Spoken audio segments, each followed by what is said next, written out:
Good day, crypto crew. I'm the Prairie Banana, your guide to the best of pulse chain, PTGC, and UFO, the Grays currencies, which are your key to passive income. Whether you're just getting started out, or diving deep, I've got the insights, the connections, and the numbers to fuel your wealth. Hit the like, subscribe to my channel, follow me on X, and join my private Telegram. The link is in the description to connect with our awesome pulse chain community. Now let's unlock some serious gains. All right, guys, we are doing spaces. We do spaces on my YouTube and on X. So that it's a Twitter X space that we also stream live on YouTube. And I got to get into it. So if you'll bear with me just for a minute, I'll jump into the spaces, and then we can all listen. All right, hold on. There's a lot going on. Join the space.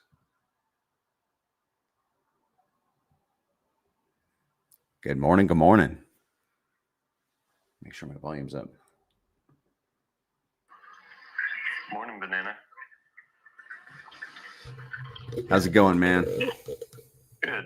Making my coffee. Okay. I got mine ready. I got one down, one to go. Same. Well, we got a little green today in pulse chain. Yeah, that's nice. It's refreshing. Let's see what we got. I'll share it on my screen here so everybody can look at it. Everybody can enjoy the green. Let's see how much we'll talk about Bitcoin, Ethereum, if my screen will share here.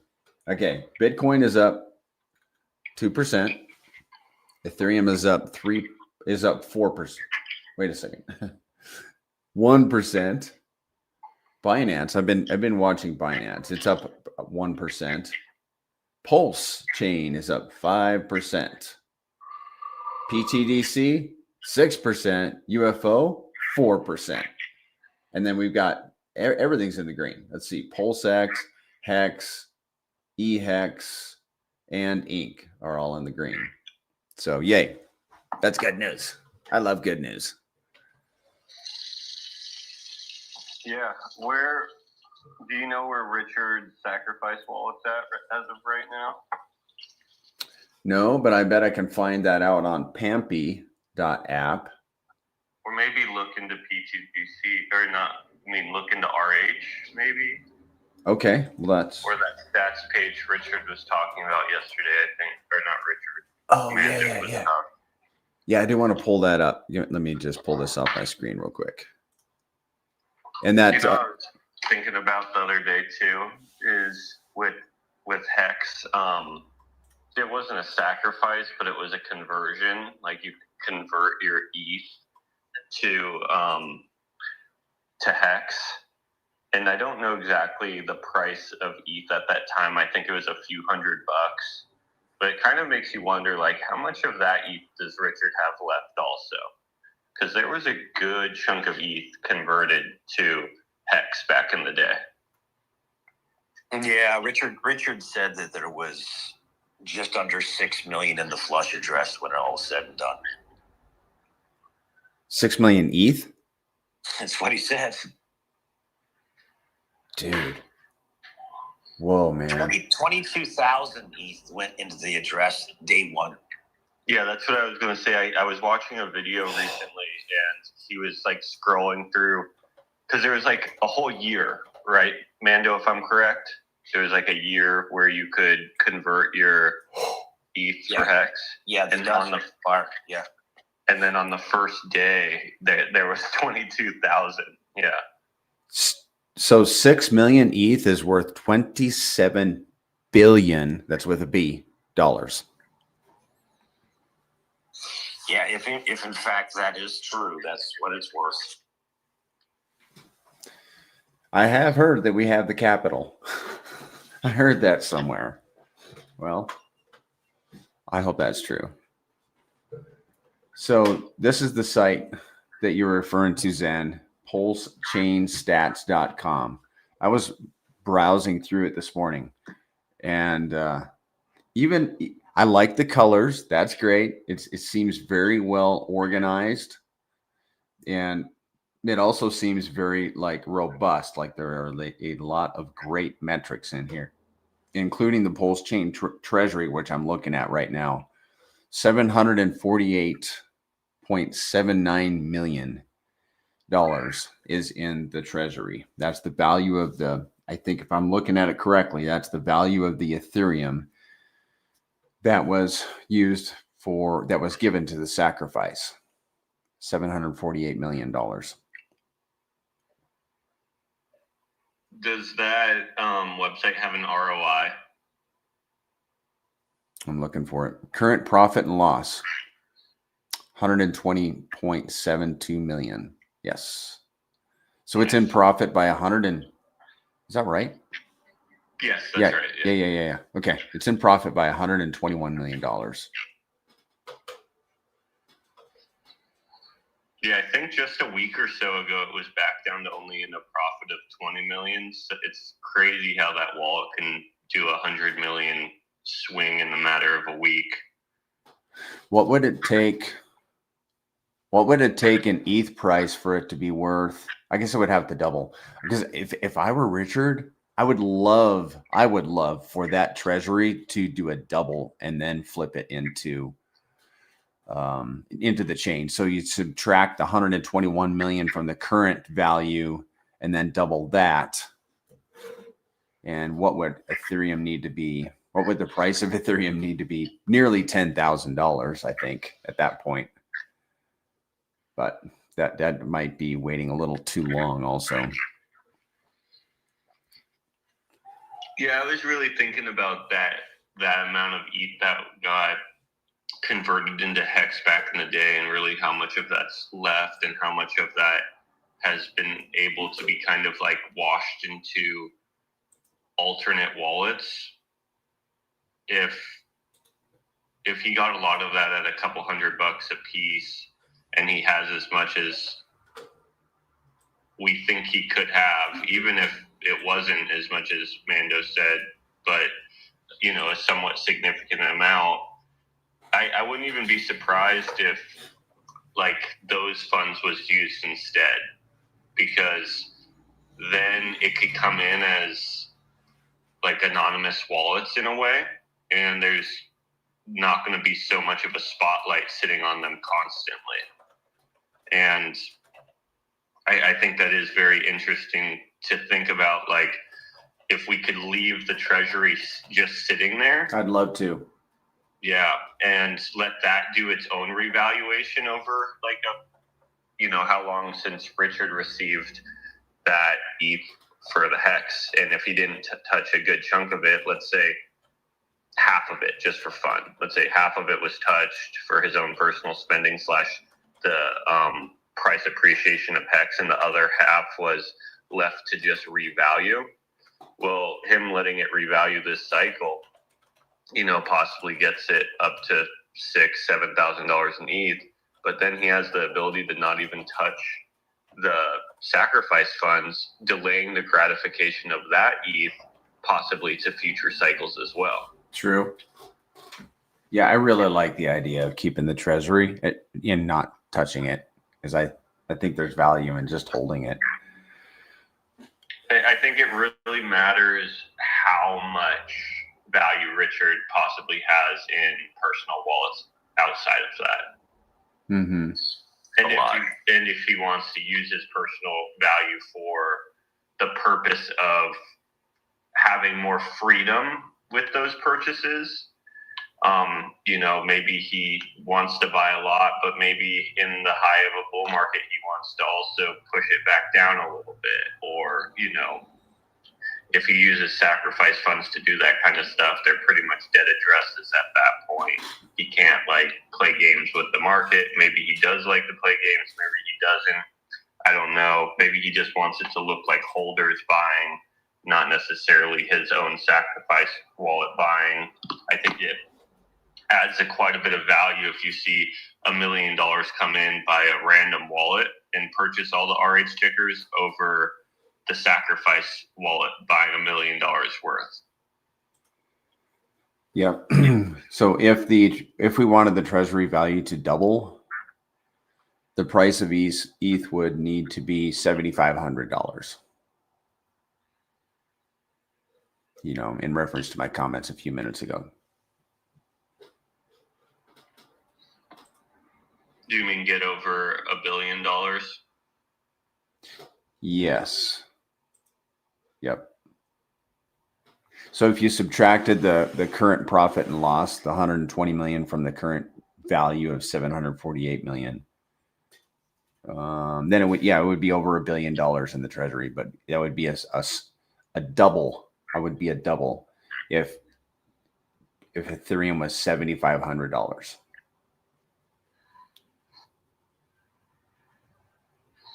Not a double from here though. Yeah, double from here, I believe. I put it into ChatGPT. It did the math for me. It could be hallucinating. Well, a double from here is like $9,000. I think we're at like $4,500 in Ethereum. Yes, a double from here, but I would subtract the 121 million from the current 748. You see, it would bring it back to even, and then double it from there. Oh, okay. Yeah, not a double from here, a double from his break-even number. Yes. Okay, I get what you're saying. Yeah, it's a better way to put it. Yep. So yeah, this is a great site, and I was browsing through it, and I did have some questions. Like when it says, I think it was on Bridge. I was looking at the Bridge stats, and then I get total value locked.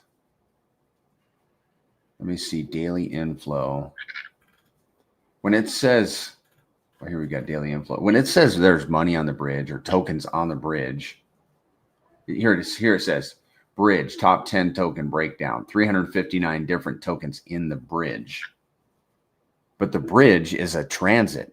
It's the tokens don't stay there. They're bridged from one network to another. So why are we using that terminology in the bridge? I mean, is it a real time in the bridge? Well, when you bridge, you have to realize that the token is actually getting stuck in the bridge, and then what you're receiving on the other side is a wrapped version of that asset. So are there really 9.9 billion hex in the bridge right now? That doesn't make sense. It says there's $27 million of hex in the bridge.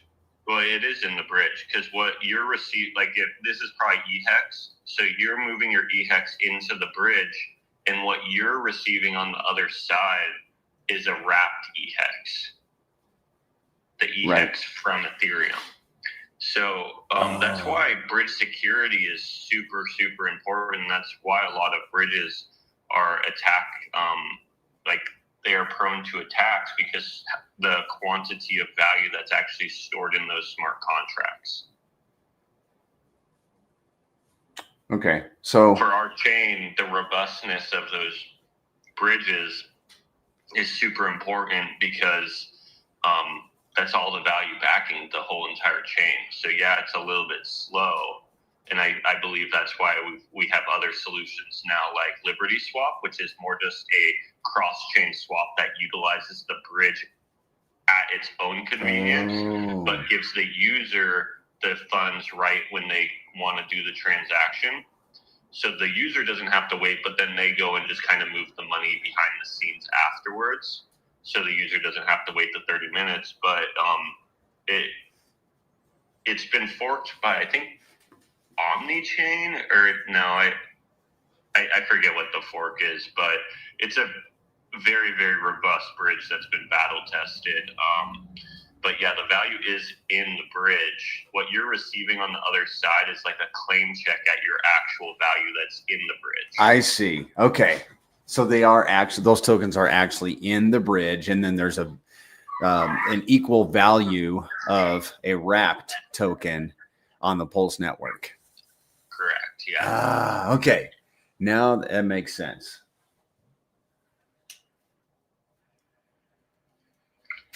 That's why watching that bridge is one of the most important things to me as far as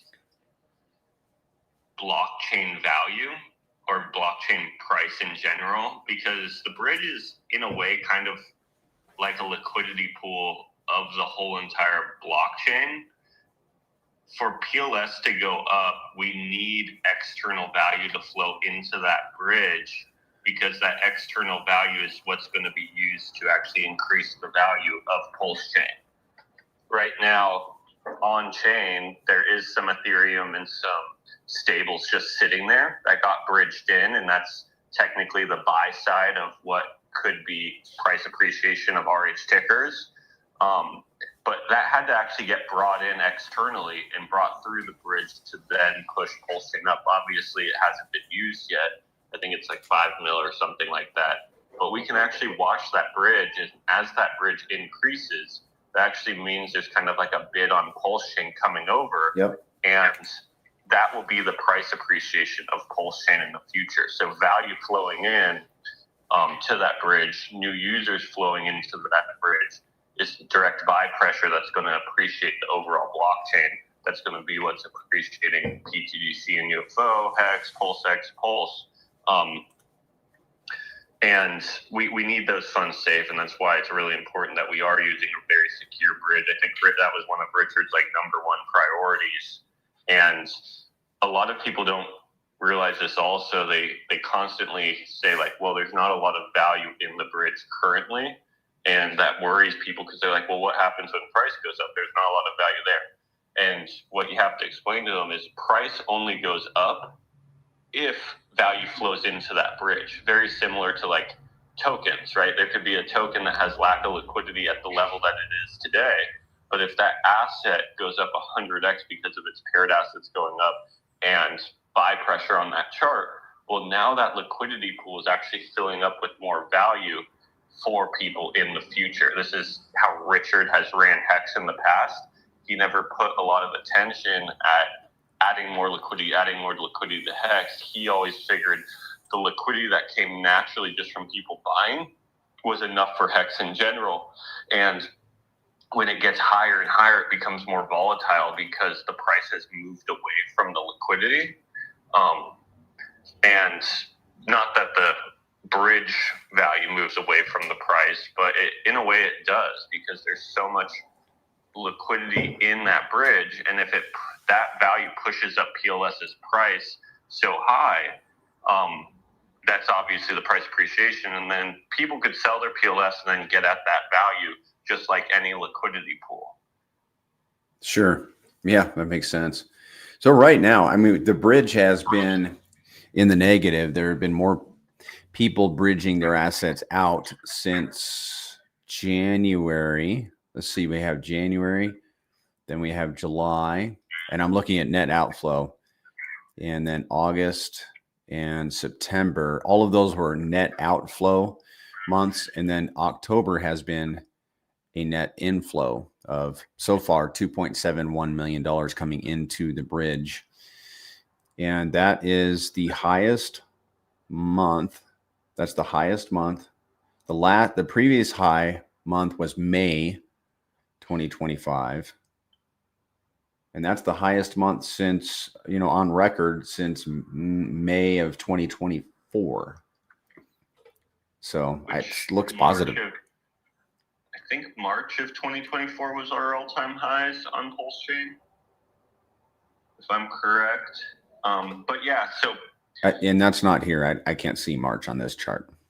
Oh, okay. Yeah, so that's one thing that I look at is the price is pretty much directly correlated with what's inflowing and outflowing of that blockchain, of the bridge. So since January, we had a high range in January.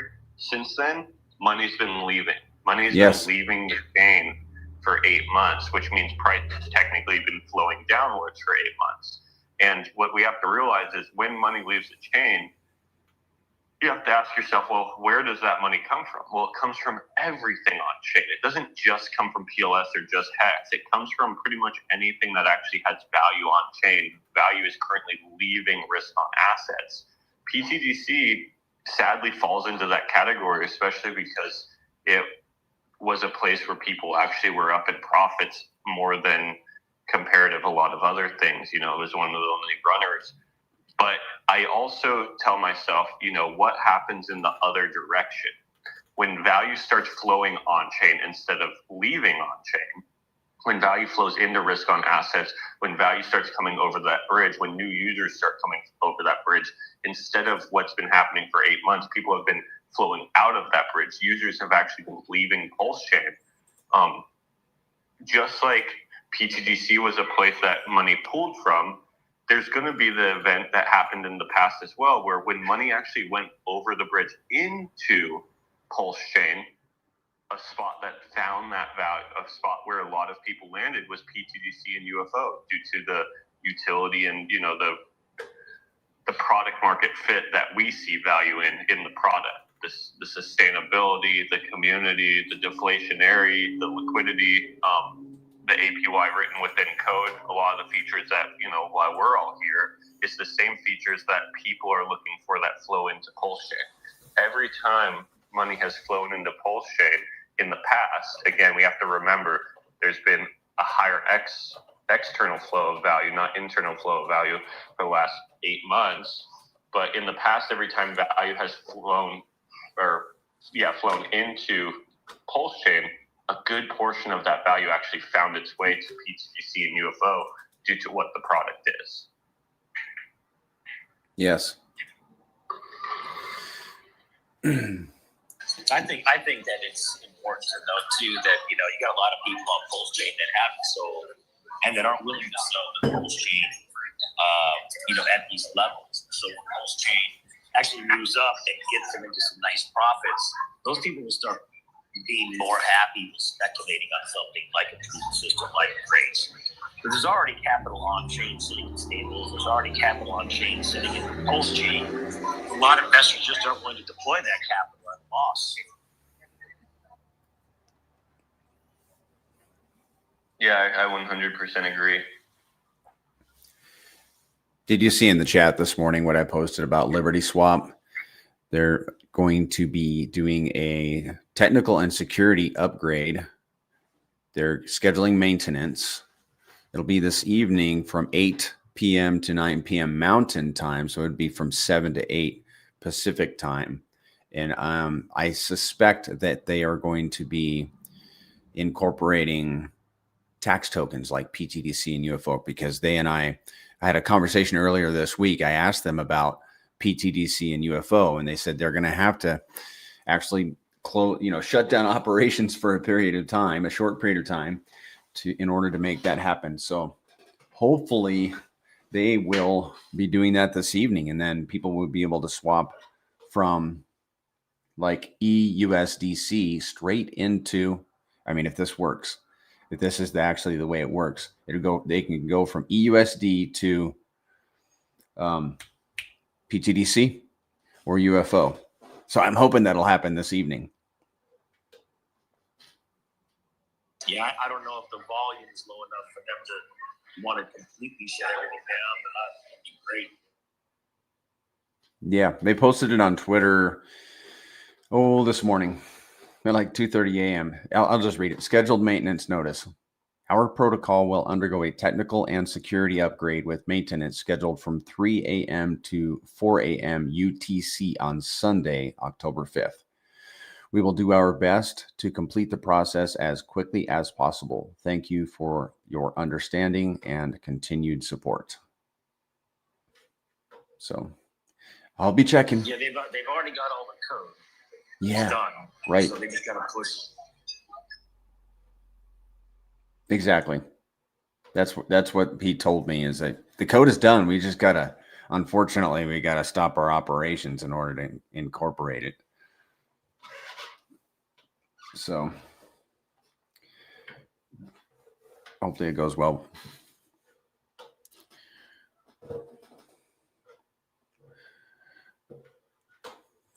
That'd be very nice, man. Be able to just skip all the other things.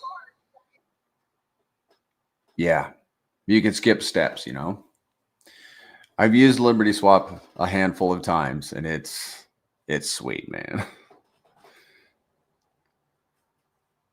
It's a nice platform, and I like Liberty Swap. They just seem like very enthusiastic, positive, on their Twitter.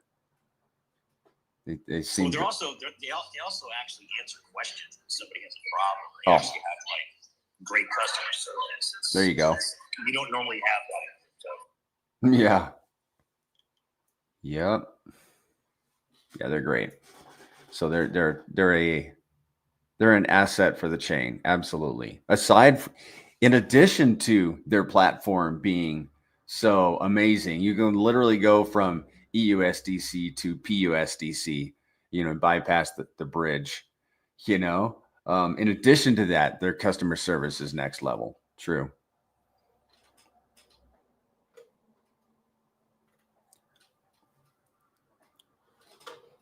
How's the PTDC ratio doing today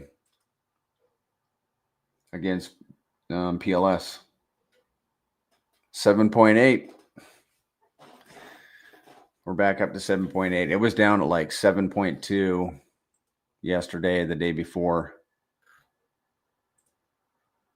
Yeah, man. When Pulse Chain moves, the grays move.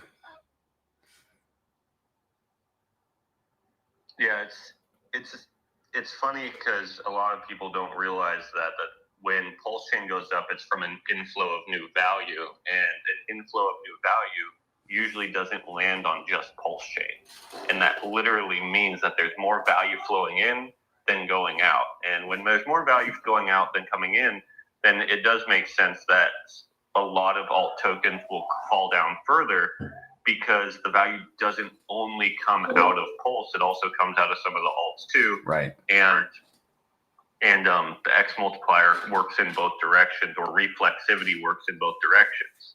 But when actually more value starts flowing in, reflexivity works in the positive direction. And every single time we've gotten that on Pulse Chain, we've actually seen that work in PTDC's favor. Not only because a portion of that value is going directly into PTDC, giving PTDC its own reflexivity there, but also because there's a portion of value that's landing with some of our other sub alt tokens that we have in our web, PulseX, Hex, Inc.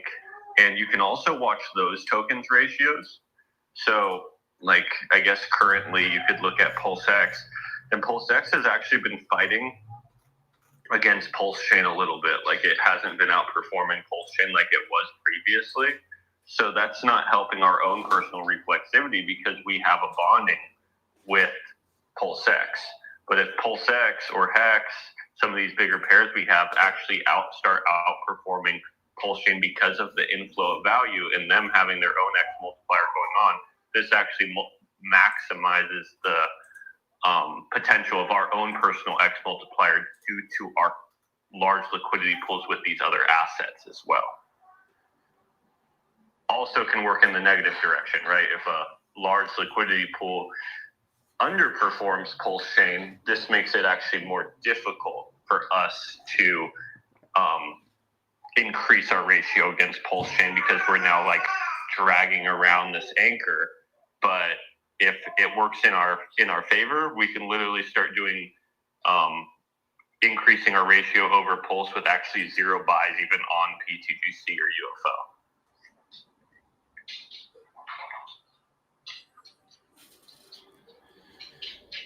Obviously, the best impact is buys on PTDC and UFO. Direct buys on PTDC and UFO are the easiest way to increase that ratio. But sure. But there is other factors that are doing it for us, which is nice.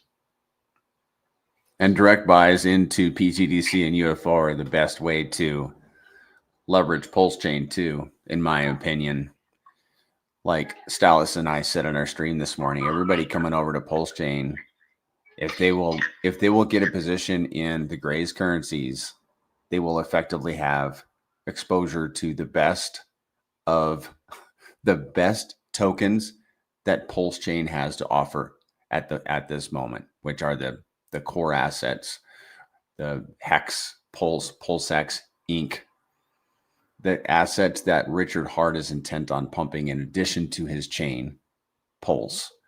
But getting exposure to UFO and PTDC is the best plan for anybody coming over that doesn't know what to get into in addition to holding just some PLS, because I don't know that anybody, well, there are some people that are going to come over and just want to hold PLS, fine. But if you want to speculate on assets that are a leverage on PLS, then starting with the Gray's Currencies is a very wise choice, in my opinion.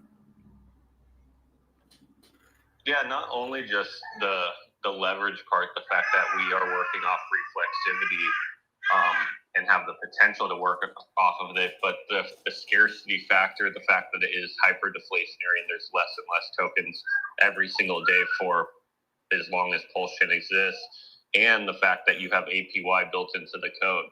So a lot of crypto in a 4-year cycle is kind of like chopping sideways or going up and going down a little, going up a little bit, going down a little bit.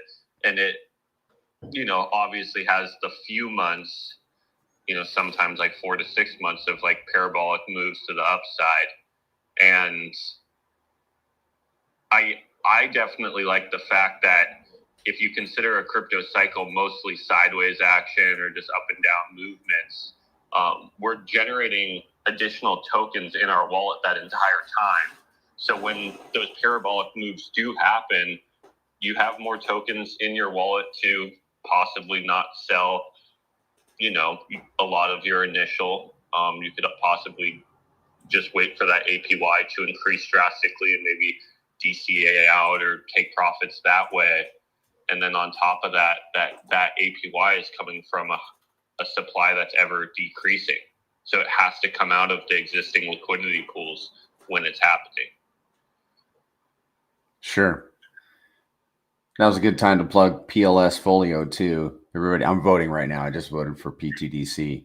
Go give PTDC and UFO a vote on PLS Folio. Just go to plsfolio.com, scroll down, click on the ticker symbol, and it'll bring you to a vote page. And it does matter. It does matter because we want people to land on the Gray's Currencies as opposed to some other assets that are probably going to be out. I hate to say probable, but let's say based on historical evidence, stand a high probable chance of being outperformed by PTGC and UFO. So give them a vote on pulsefolio.com.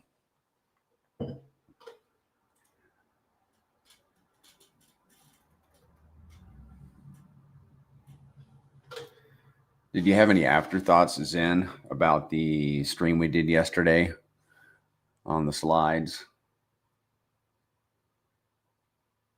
Zen, what about the kind of like the talks that we were talking about why? Have you talked about that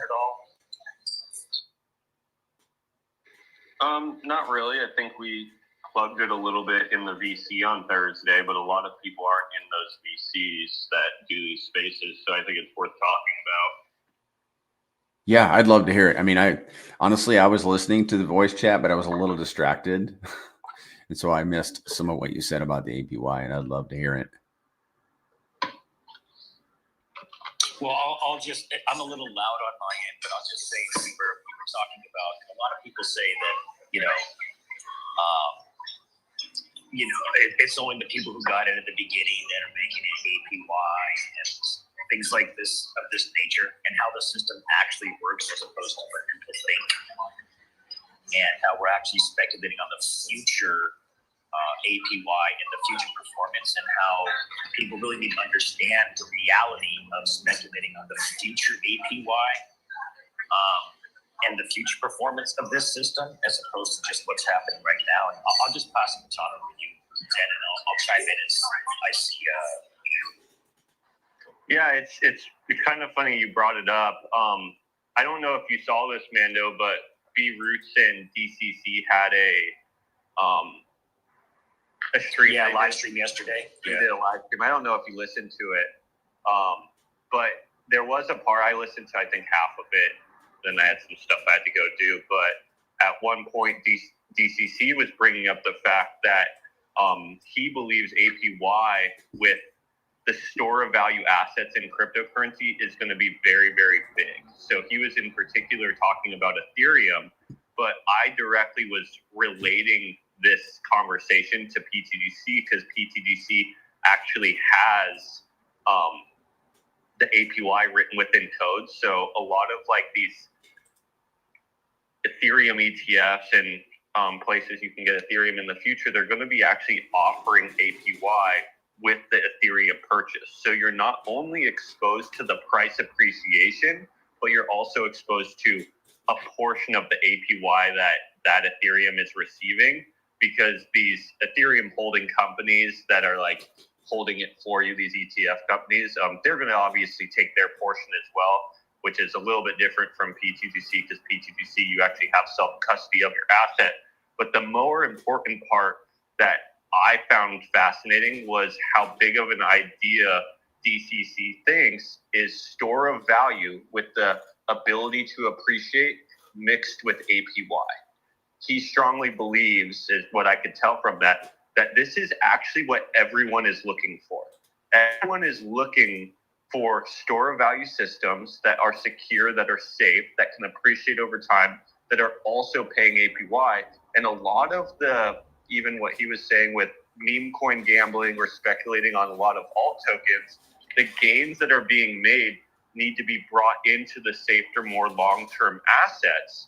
And if you're able to lock in, his example was Ethereum throughout the entire bear market. If you're just DCAing into Ethereum, he was like talking about like, hey, if you got it at $2,000, $2,000, maybe you did a couple meme coin flips and you got more at $2,000, and you're building that that holdings of Ethereum. And obviously Ethereum's already done its 10,000x and everything like that. So that's why I think there's an extreme opportunity with PTGC and UFO right now, because a lot of the X's are still on the horizon due to the fact that the blockchain hasn't done anything yet.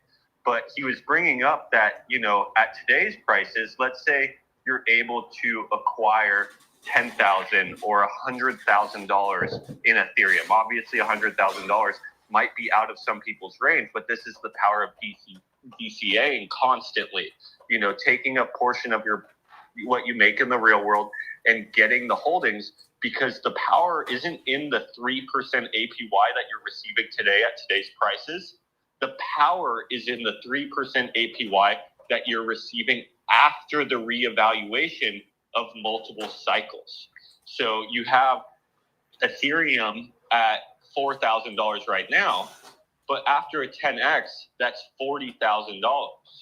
And if you have $100,000 into Ethereum, let's say throughout even the next, bear market or whatever, you get yourself to $200,000 in Ethereum, but then Ethereum is up 10x.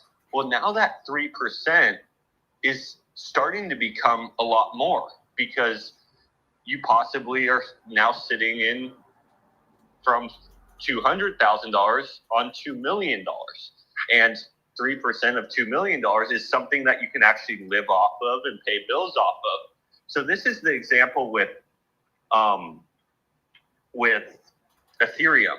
But this same exact scenario can happen with PTGC and UFO. We know that the APY is around the same percent, especially with the blockchain being at all-time lows. But we are able to keep self-custody, and the potential for price appreciation is so much greater than just a 10x. If Pulse Chain does 100x, I think our X potential is way beyond 100x. You can even take profits and yourself a house at that point and stuff like that, and keep the majority of your bag on chain and use that as an APY system for you for passive income. So I think it's important to pay attention to the amount of APY that you're receiving, because you want that to be sustainable and you want to know where that's coming from. From our system, it's from actual value generation from the utility, but it's not so much about what that APY is worth today based on your portfolio size today, but you almost need to have a little bit of delayed gratification and ask yourself, if I keep DCAing, if I make some gains elsewhere and bring some of that value here, or even with Pulse going up and I feel comfortable moving some of my Pulse to there, or maybe it's external funds, or maybe you're done. You don't want to add anything more, but you're willing to actually have the asset revalue over time. So if the price appreciate, that 3% or more, or a little less, depending on what the volume is in the future, can actually be very significant dollar amounts in the future with the revaluation of blockchain in general. Yeah.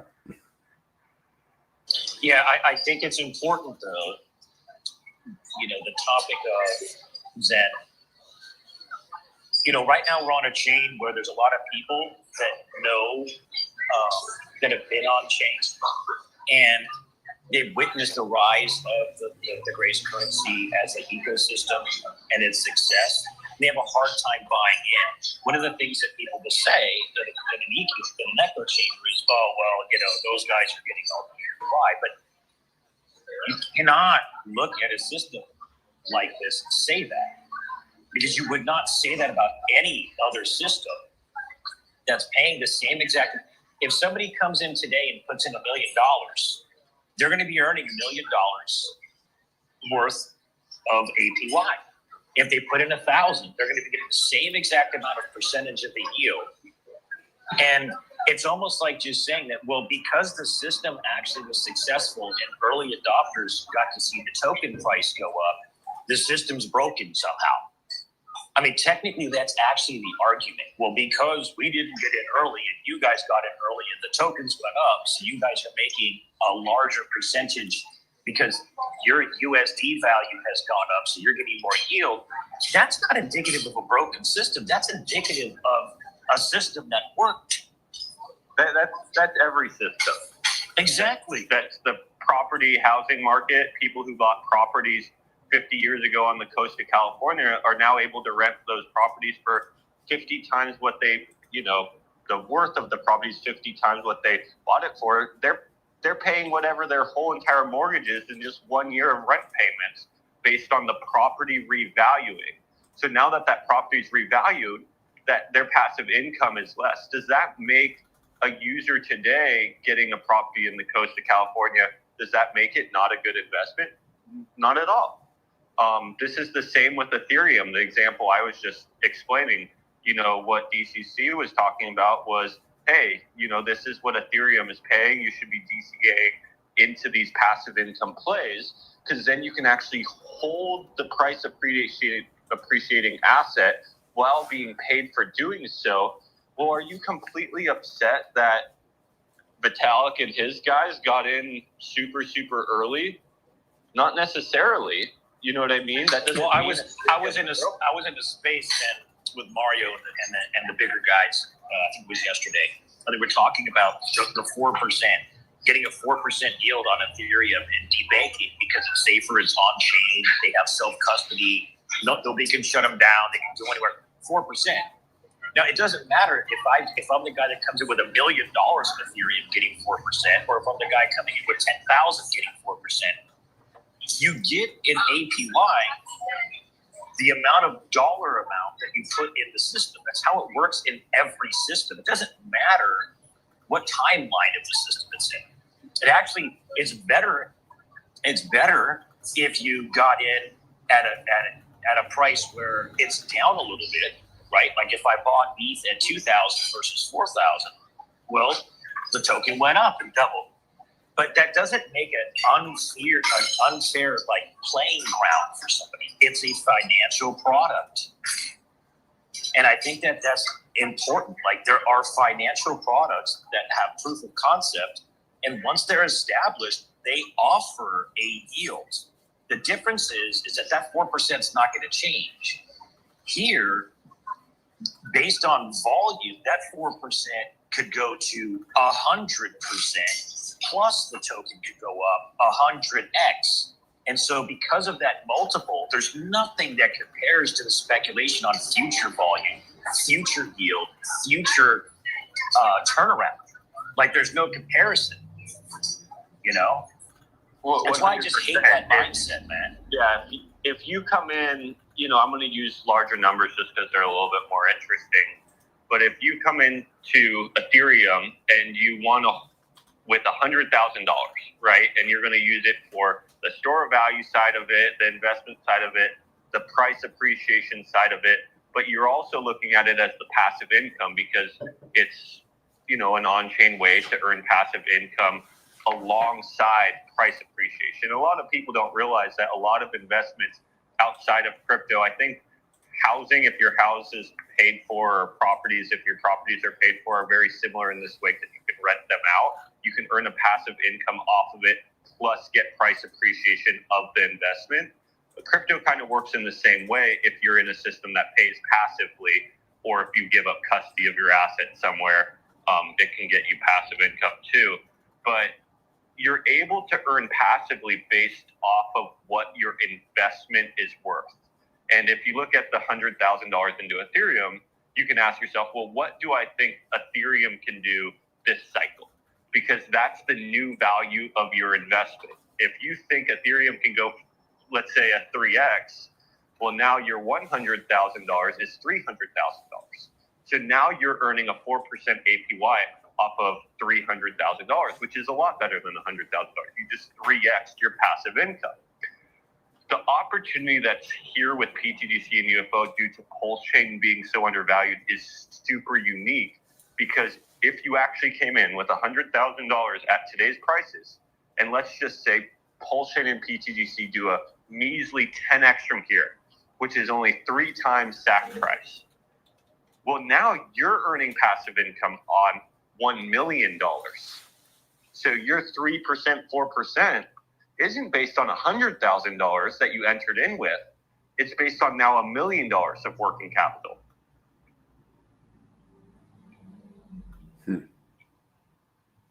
And you're still exposed to the future price appreciation off of that point as well. Yeah, and let's throw this in there just to give it a little bit of a twist. When people are looking at APY and they're looking at the amount of tokens that they're earning, you know, there used to be a time when people were mining 50 Bitcoin blocks. Each block was spitting out 50 Bitcoins. That means that each block today's value is worth $6 million, right? So as you're getting these coins, as you're getting these tokens over long time frames, you know, I mean, with Bitcoin, it's been 14, 15 years or whatever. But if they would have known that they could mine 50 Bitcoin block on their GPU basically damn near for free, and each one of those was going to be worth $6 million in 15 years, do you really think that they wouldn't have taken it more seriously? There really is no difference between that situation and this one at all. The only thing that we're speculating on is Pulse Chain just being a nominally successful chain.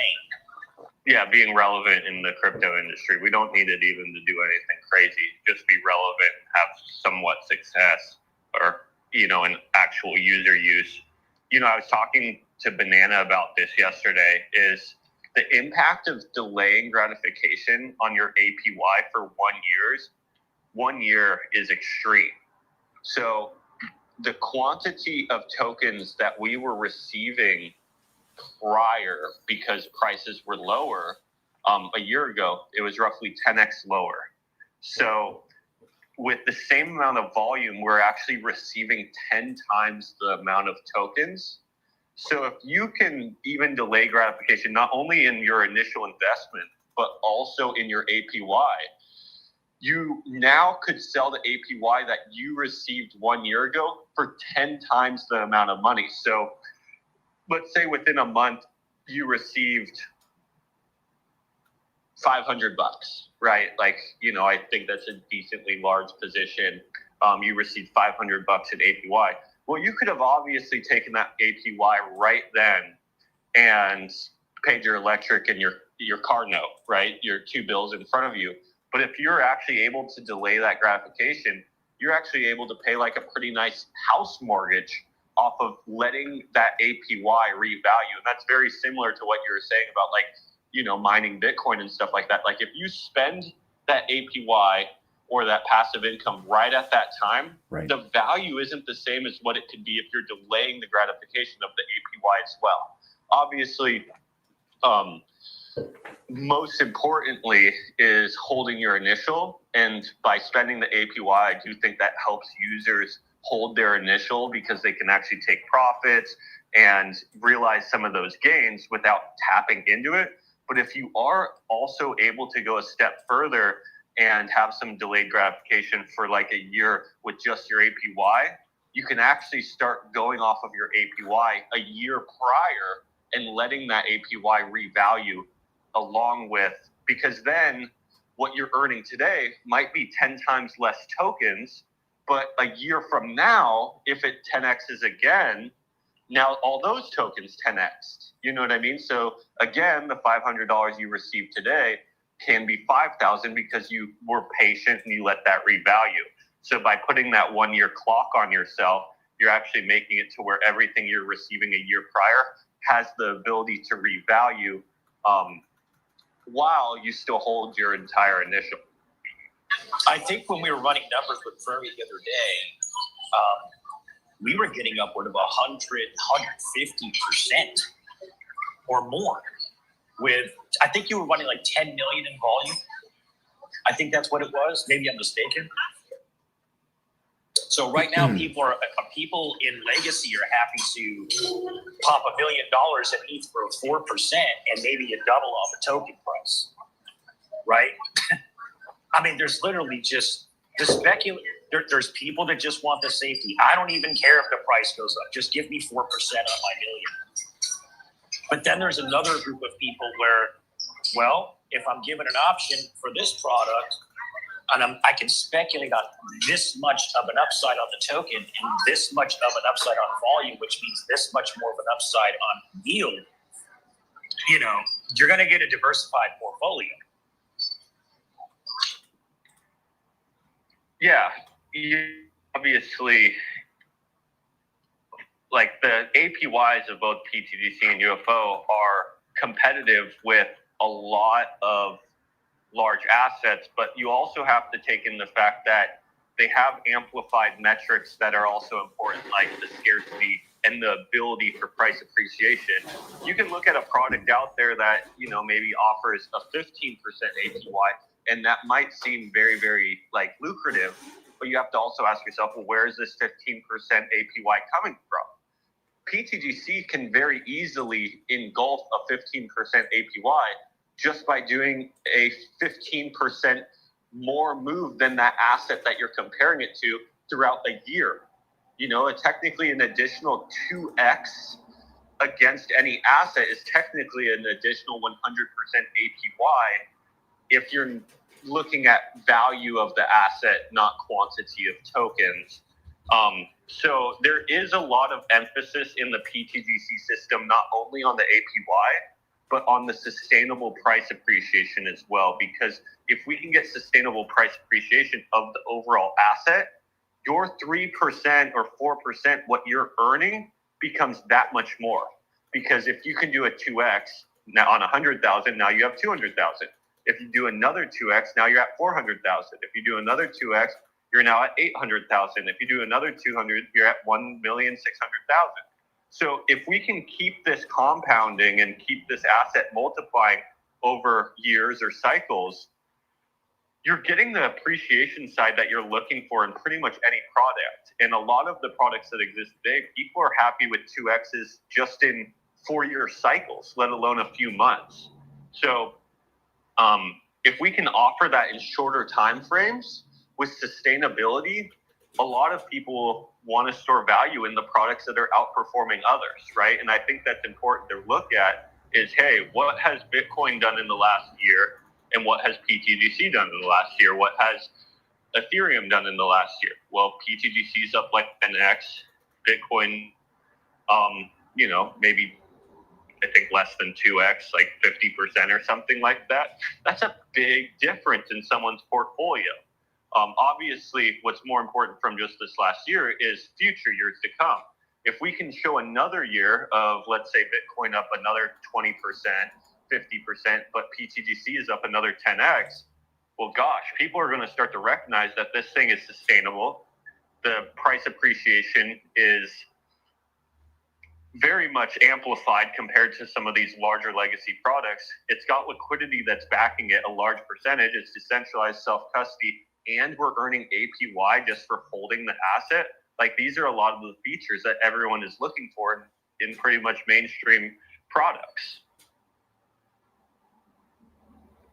Yes, I think this is a very important conversation, because when with this kind of a product, once it actually takes off, once the chain takes off and gets some kind of adoption, and the LPs are valued to a lot thicker, let's say a 10x thicker from here, larger players can come in a lot easier, and it becomes way more attractive even at higher levels, because they can come in and say, well, let me just put in $1 million and I'm earning this kind of APY, right? And you didn't push up the price nearly against yourself as much. It just becomes a different beast altogether at that point. Yeah, 100%. A lot of people don't realize that a lot of whales will not play in the assets that they're in because there's simply not an environment for them to play in. A whale needs enough liquidity for themselves to enter in and out freely. They do not want to feel like a fish stuck in a fish tank. They want to know that there's enough liquid there for them to swim freely if they want to come, if they want to go, without them pushing the price up or down too far on themselves. And that's one of the main goals of PTGC, is we want big players to have the freedom to come in and out of our system, obviously, because we generate revenue off of people coming in and out. And then also, when they are in the system, now that revenue is not only working for them, but it's working for the entire PTGC and UFO system. It's helping pay others APY. It's helping make the system more deflationary. It's just more working capital for arbitrage bots to move. But we have to give them the proper environment for them to feel safe and secure. If a lot of people wonder, like, hey, I hope whales get into this product after me, are you even focused on creating an environment for them to thrive in? Or are you just thinking about yourself? Whales aren't going to come into an environment with little liquidity. They don't want to push the price up heavy on themselves when they enter in, and down on themselves when they need to leave, or if they want to leave with a portion. And that's one of the main focuses of PTGC, is for being a large store value system. We want to make sure that it's the right environment, big players to come and store value here, not only in just PTGC, but you have to remember, if a large player wants to store $1 million in PTGC, what do they have to do first? They have to get PLS. So by that large player coming into PTGC, they're actually increasing the value of everything on chain.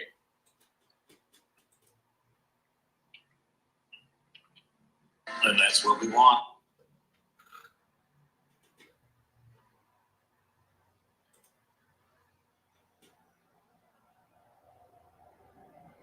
So I appreciate you running through that. It's just a very important topic, I think, that we've been not talking about enough.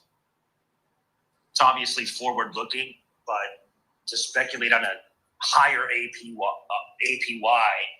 with a much higher token price is superior, in my opinion, than being locked in at a 4% or something on some massive legacy product.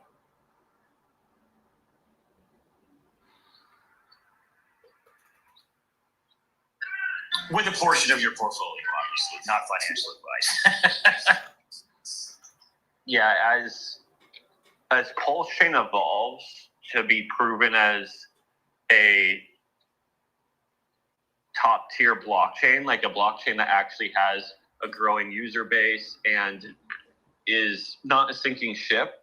I think right now a lot of the user base on Pulse Chain isn't thinking super long term because they're afraid of like the environment that they're currently in.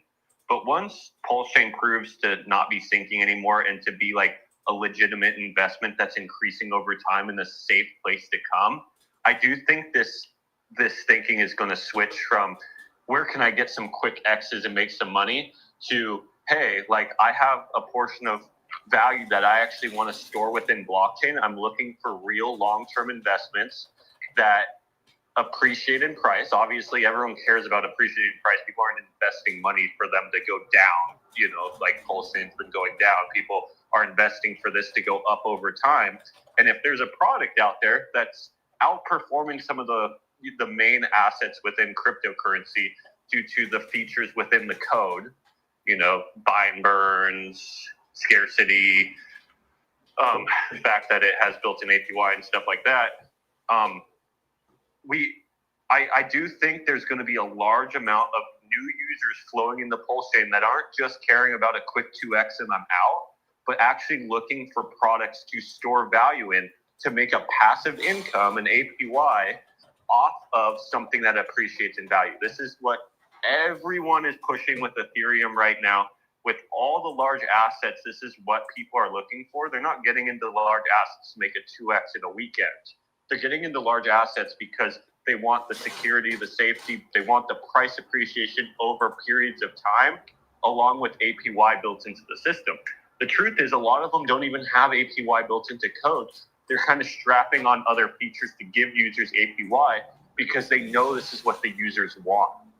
And if you don't have all these features in the future, I personally think you're going to get left behind because the value is going to shift to the places that treat the value with more respect and better product. I have a question about the whole staking locking stuff.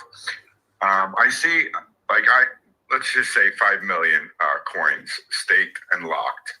All right. Now I see after you're done locking, there's no percentage for unlocking, correct? There is. Or there is.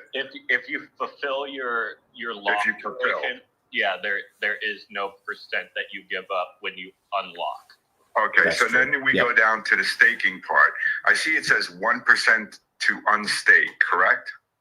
Correct. Yeah, when you withdraw your stake, no matter how long you're in the system, 1 day or 10 years, it's always going to be 1%. And now, is that 1% of what you accumulated, or 1% of the initial 5 million? The initial 5 million. So it'll cost you 50,000 tokens to unstake. Correct. Well, technically, Zen, you can put it this way: it's whatever amount that you're withdrawing at any given time is going to be the 1% off whatever the amount you withdraw, because you're not required to withdraw the whole amount. That's correct. Yep. Correct. Yeah. Now, when you say withdrawal, if I just said I want to stop staking, You're gonna. So let's say you have $1 million coin stake, right? correct? And let's say you want to take out 500,000. So you withdraw 500,000. You would pay 1% on the 500,000 coins. So you give up the 1% of 500,000 coins as opposed to the whole million. Right? It's 1% of the coin of what you want to withdraw from the stake. But I mean, it takes you, like, I've had a $5 million stake, and it's almost 90 days. I just wanted to fool around with it. So it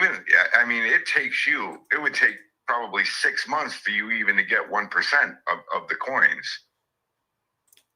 Minimum. At this level of volume. Yeah, and that's correct. So if you look at like a 3% APY a year, and that's from holding and staking, if you're earning 1% in 6 months, that means you're earning 2% just from staking in 1 year. And then you also factor in, what you're getting from holding. You're actually sitting around 4%, 3.5% APY. But it does take that time duration to fulfill that 1% that you would give up when ending that stake. And that's kind of why we say, if you are going to stake, you can just hold and earn APY just for holding. But staking is for people who have a little bit longer of a time horizon, who actually believe in the system as an APY source, not as just a quick flip source, which there is people that get into PTGC that are in it just for the quick X's. You know, next time pulse chain starts moving up, I think there will be a lot of quick X's to be made. So some people will come in just for those quick X's. But if you're not planning and being in the system for, 4 to 6 months, it actually doesn't make sense to stake your asset unless you are planning and being in the system longer and you want to earn the additional 150% APY. What do you mean extra 150%? So if you stake, you earn APY just for holding. If you're staking, you're earning roughly 150% more than just holding. Oh, okay. Yeah. So if you're earning, and then locking even if you're more. earning 100 tokens a day for just holding, and then you the stake, continue to earn those 100 tokens, and give or take, you would also earn 150 tokens for staking. So now your new total is 250 tokens a day instead of 100 tokens a day.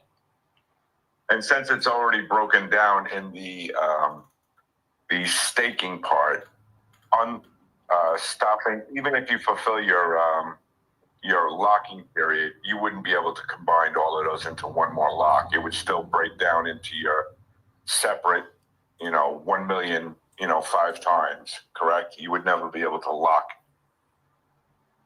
It's all individual by when you put in, right? So staking all lands in one, so you can always add or remove from one. It doesn't create separate stakes, but Correct, with okay.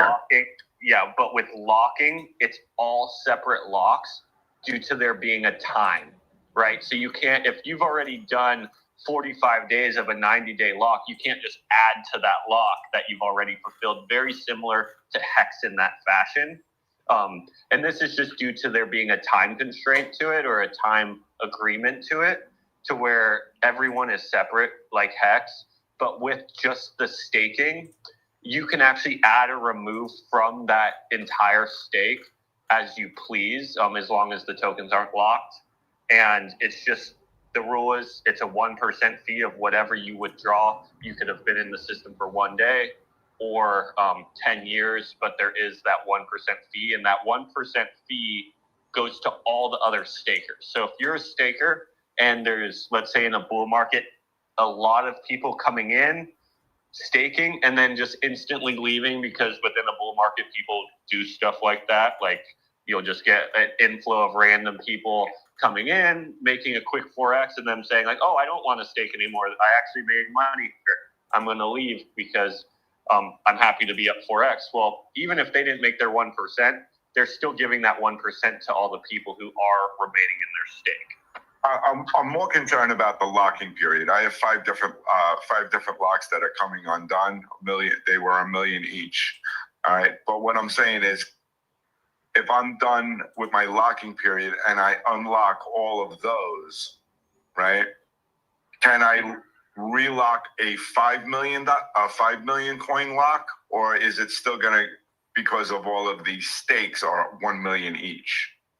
No, if you unlocked, it will actually close that lock down, and you can unlock all 5, and then you can relock all 5 up all under a new agreement. Oh, okay. And there's no percentage or anything as long as you keep the stake part going.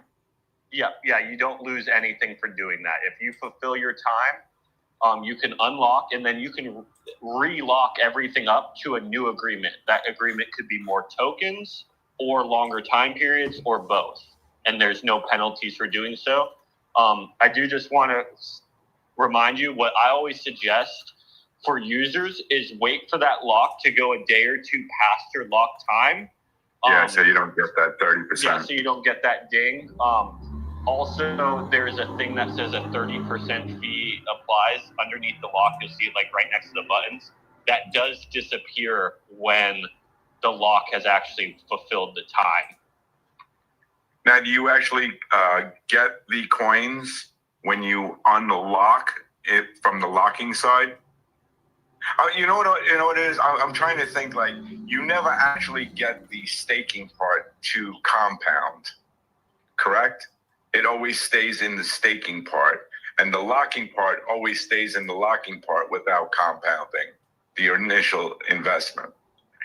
So it all kind of just it all just remains in your wallet the entire time. So it's never leaving its wallet. So you're earning in every category, but the rewards that you receive, you claim them directly to your wallet.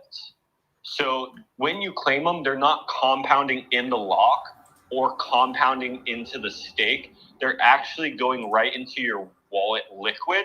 And then you as the user can make the decision, do I want to compound this into my stake? Do I want to make another lock? It's not going to land right in that lock. Or you can just keep it liquid in your wallet as a form of passive income that maybe you wait a year to take profits with when it's worth more, or you wait Right. for higher points in the bull market. It's up to the user.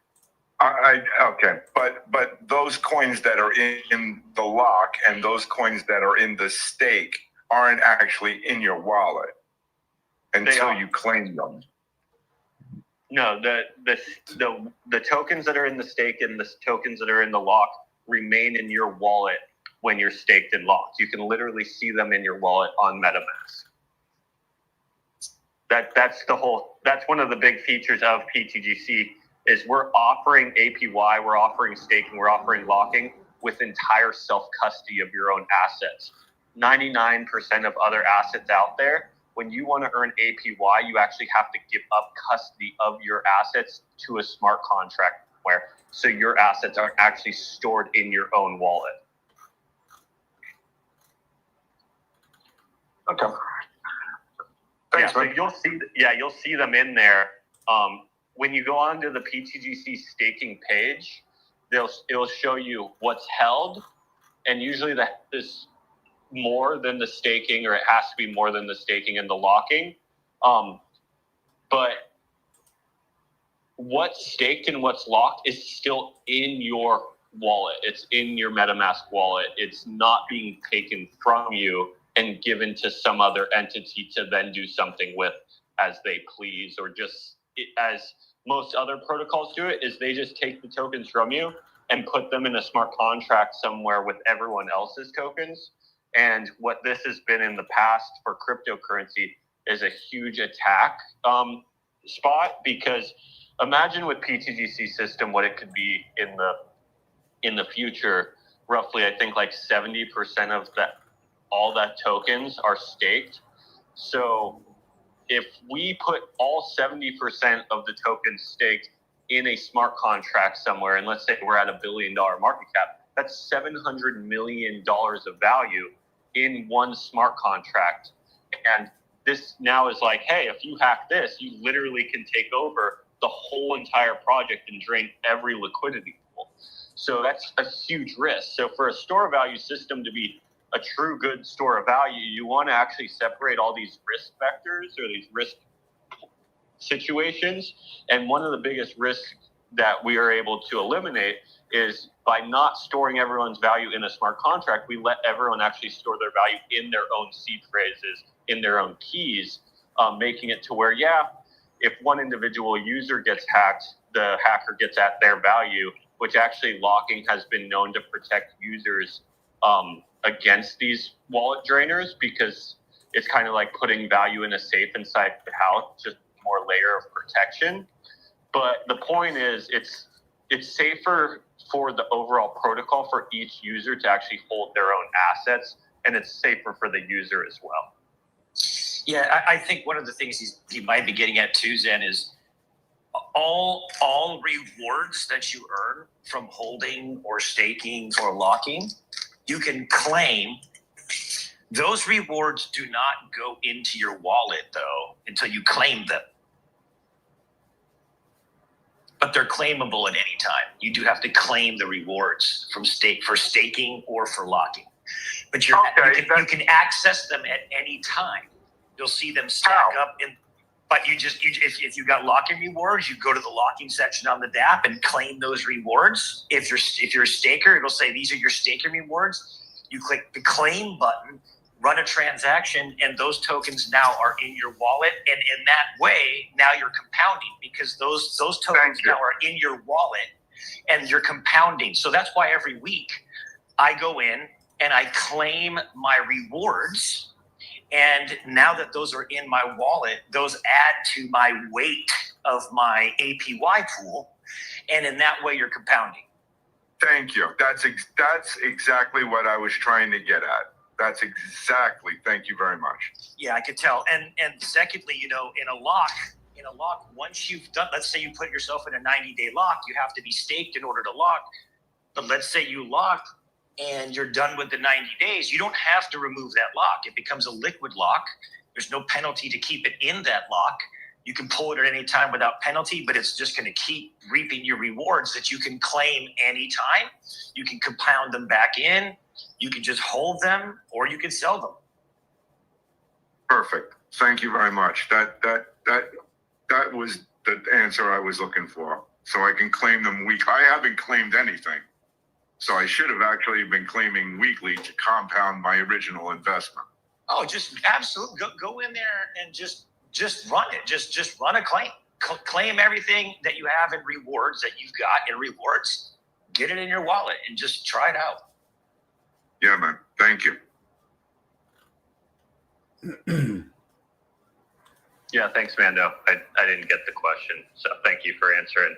Yeah, claiming is different than unlocking. Claiming is different than withdrawing. Claiming is just accessing your APY that's sitting in the smart contract until you claim those funds. And then, yeah, you can get those directly into your wallets, and now those are compounding. If they're in the smart contract, they're not earning APY. If you at least get it over to your wallet, at least those are earning the holding rewards now, even if you don't take it a step further to stake those out as well. Yeah, because the second that you claim and they hit your wallet, those go in the holding category. So you're earning holding rewards. Yep. Right? So you just added to your total amount of yield because, and it adds up over time. I mean, but you got to think out longer term if you're talking about staking and locking. Obviously, you're not talking about a flip in 2 days, right? Because like you said when you first came on, you have to be in at this much volume, at this much yield to recoup that 1% if you're going to pull it.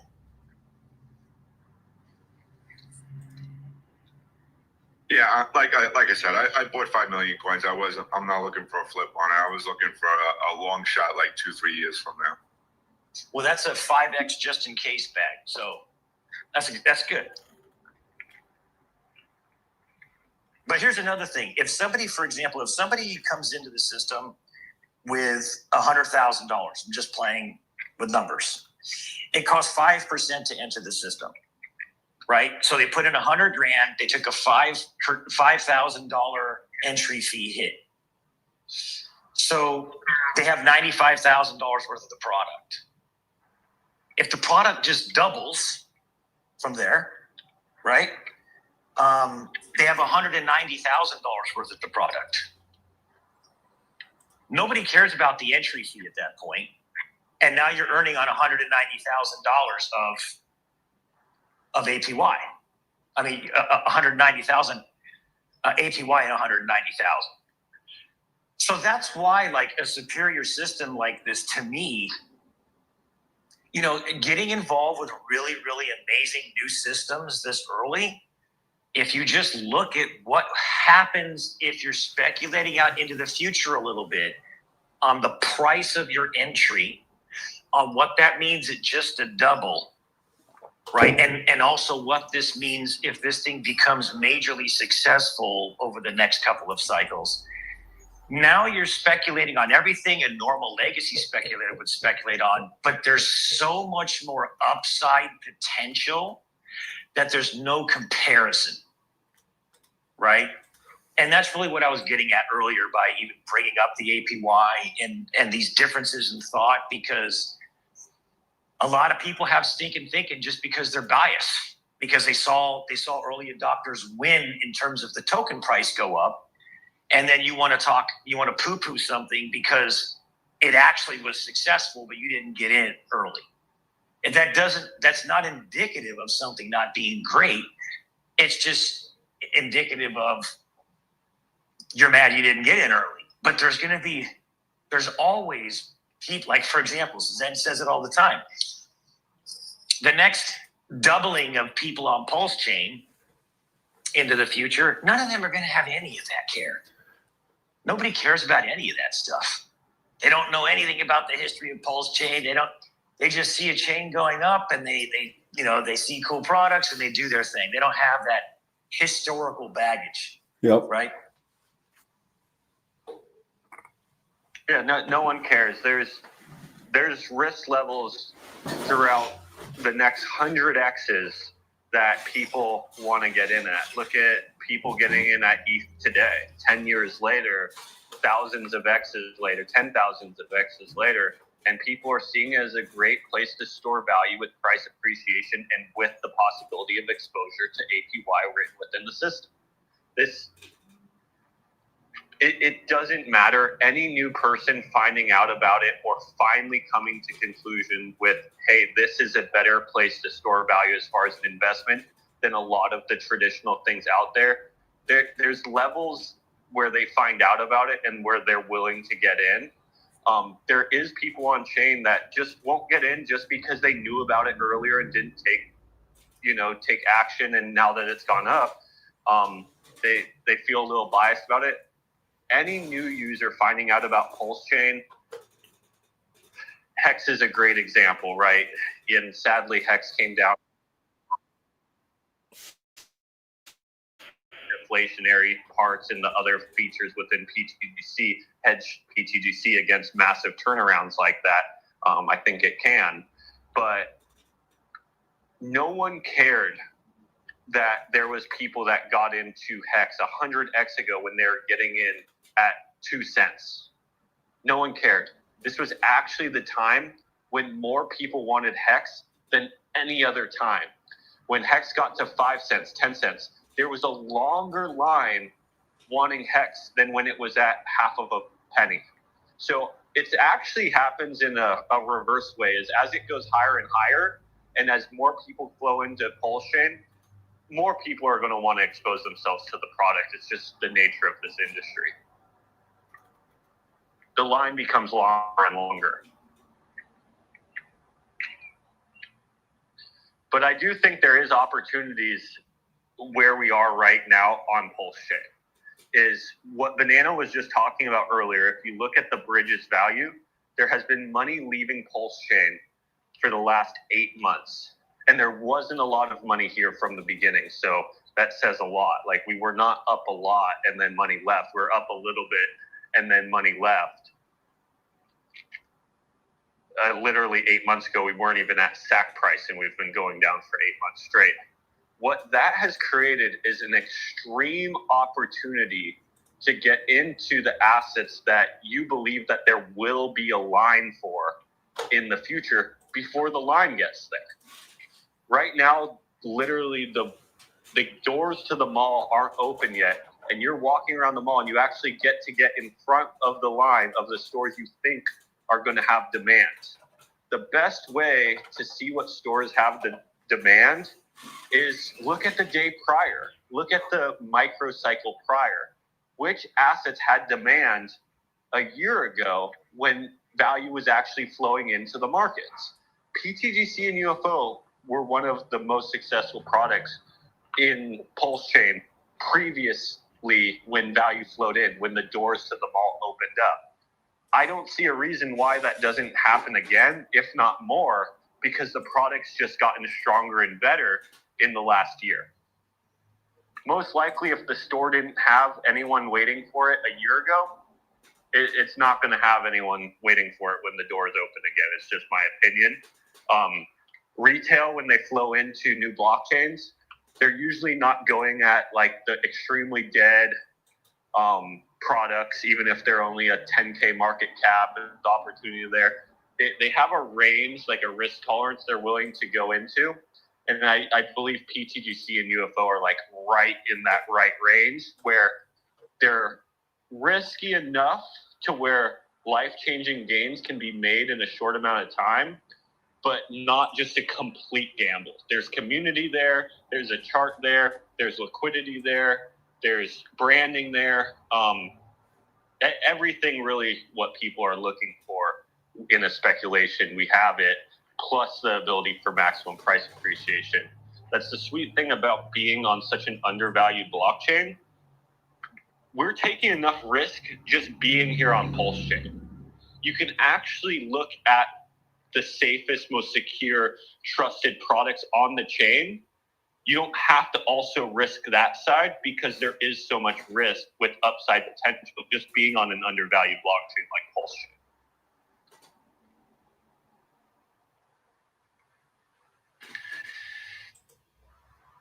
I love this conversation because, I've said from the beginning with PTGC that I think people sometimes miss the whole purpose of it. And, it's funny, you kind of hear a lot of these people saying what they're going to do once they get their exit bags and cash out. And so many of these people, especially the younger people, talk about buying real estate. They're going to buy real estate and rent it so they have passive income. And they think they're being so smart. And the reality is this is the instrument for that. This is the future to that. When you buy real estate and sell real estate, you pay a fee, both sides. You have months where you get no rent at all, months that you get less rent. A lot of people don't realize, even in the commercial space with high-end steakhouses and restaurants such as the Ruth Chris, etc., they don't pay a flat rate. They pay us a percentage of revenue every month as their rent.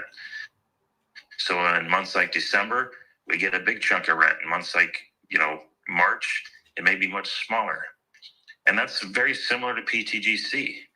Right now, like the gentleman was referring to earlier, to get your 1% back is taking months. Well, we're in a slower part. We don't have a tenant right now. The volume's low. And that's what happens in commercial real estate. There's, in the housing, it's very rare that you can get 24 straight months without having at least a few months of no rent at all. In the commercial space, you may have a tenant for 5 years, 10 years, but then you may not have one for 2. You may sit vacant for 2 years, sometimes longer. With PTGC, there's always at least some sort of rent coming in, some sort of income.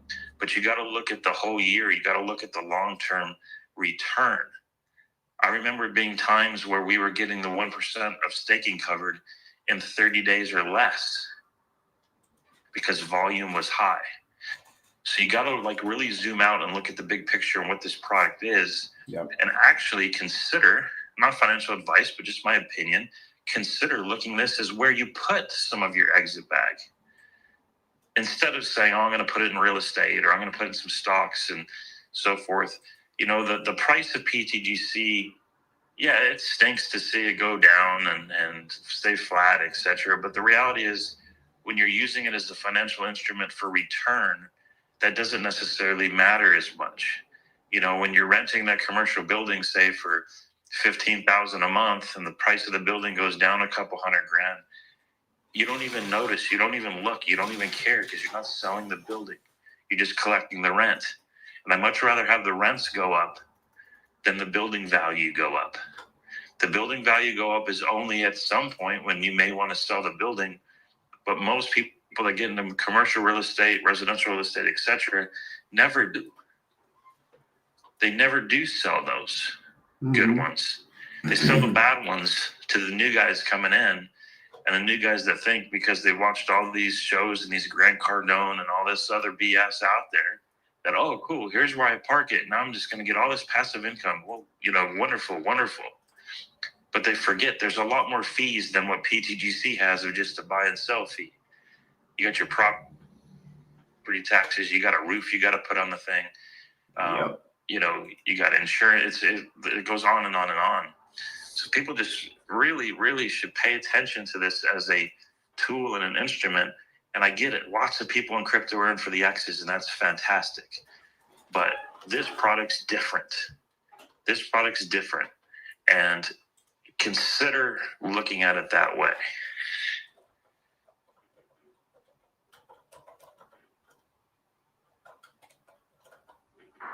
Yeah, and that being said, it's not like this doesn't have the X's programmed into it. It's just when you do those X's can actually pay you in a passive way instead of just a quick exit way as well. So you have the ability to make a decision on one or the other, or half and half, or 90-10, where most other assets there isn't even that option.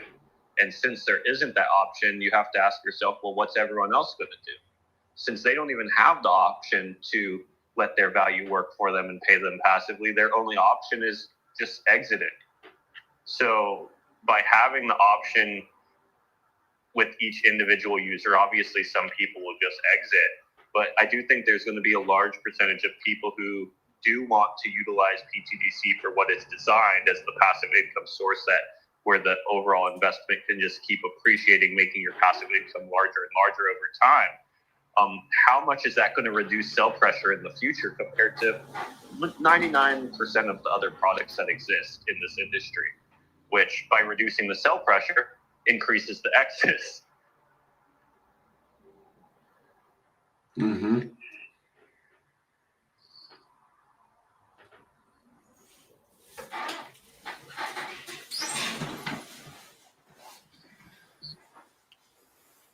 Where exactly Yes, is it's that? similar in real estate, right? As the value in the I'm sorry. Where exactly is that claim page? It's the staking page where you staked and locked your tokens. All right, I'm on that page. I don't see anything that says claim. Next to where you hit lock or where you hit stake, right I next. see that. Okay, so it says withdraw and then claim. All right. You got it? Excellent. Yep. Yep. So Thanks, buddy. just so you know, there's two. So there's the one that's in the staking category, and you need to claim. And then when you go down further on the page, there's a button that says unlock, and then a button that says claim as well. Make sure you're hitting the claim buttons for both of those. And I'll be honest with you, man, I always recommend only ever do this from a laptop. And if you have any question that you're doing something wrong, don't do it. Just come into the TG and make sure you're getting the information from one of the trusted people in the community. Good don't call. do anything you don't know what you're doing. Yeah, I like these chats that you guys have. I mean, I don't understand why it's not doing any better. You guys are like, out of any project that's going on, you guys are constantly on here, giving information. Yeah, it's just, we just don't want you to hurt yourself. So just make sure you know what you're doing. PTGC Maxi on YouTube says, are there any plans to add more LP now that Liberty Swap recently announced to allocate their swap fees to buying back Peacock regularly? Plus, Liberty Swap will be supporting PTDC and UFO soon. Zen? So I didn't hear the beginning part of the question, but I think it was asking, are we going to add liquidity with Peacock? We do have a small pair with Peacock as of right now. Again, it's just another value generation source for our ecosystem, and hopefully Peacock is successful. If it's successful, that liquidity pool will grow and turn into a larger liquidity pool, which will generate us more revenue. And or the other direction, if that meme token dies for any reason, it doesn't have a large enough supply, or it's not a large enough portion of our liquidity to do any damage to us as well. So we do have that liquidity pool. It is a successful meme, and a successful community will reap the rewards of it. Yeah, if Peacock actually goes on to do well, that LP is going to grow and generate a ton of income for the system. Right now, it's worth $9,400 of our total liquidity of $3.87 million.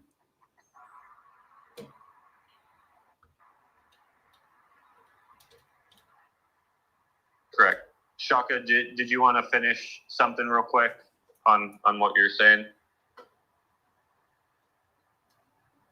No, unless someone has a question, but no, I'm good. What's up, Gary? I see you came up. Did you have something you wanted to say? No, just on laptop. I saw you guys were in here and catch up on what's happening with PTGC in general. I didn't have anything specific. I didn't mean to be a speaker. Oh, awesome. No problem. Thanks, Mike. Yeah, my bad, Gary. The thing just brings up people that we follow, so it kind of just threw you into the fire. But thanks for coming in and listening. I appreciate it. Yeah, it's my favorite currency. I like to keep up with what's happening with you guys. You're doing pretty great. Appreciate Hey, it. man, that's a wonderful compliment, Gary. Appreciate that,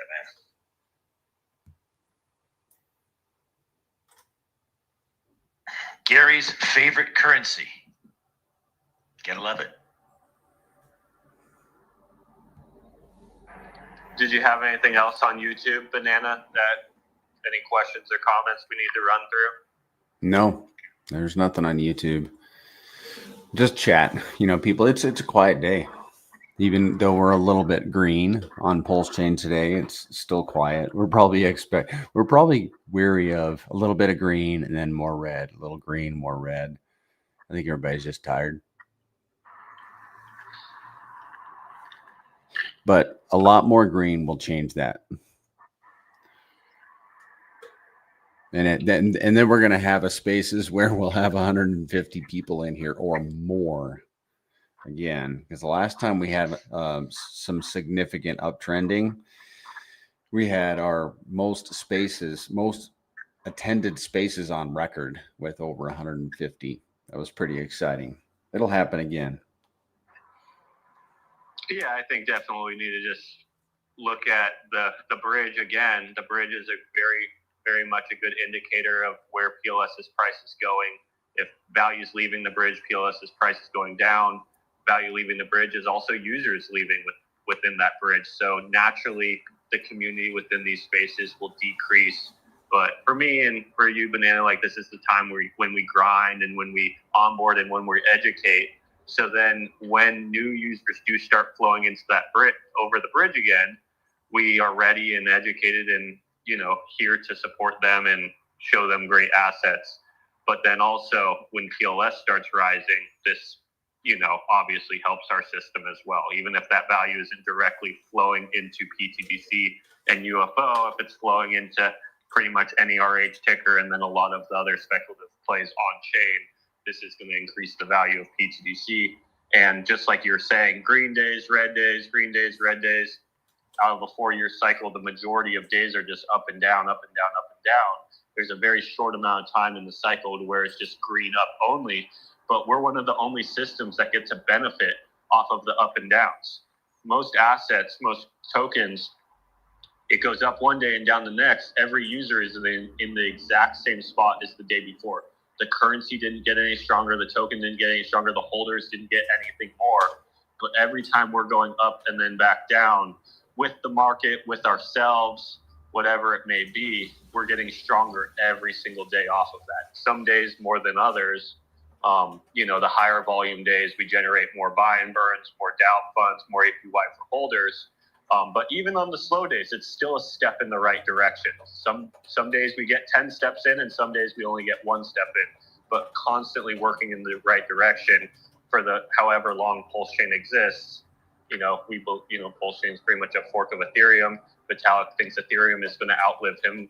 So I personally think Pulse Chain has the potential to do the same. So every day we wake up and the code just does as it's intended. Doesn't matter if the price is up, the price is down, but we are working in the direction that we feel we should be going. So.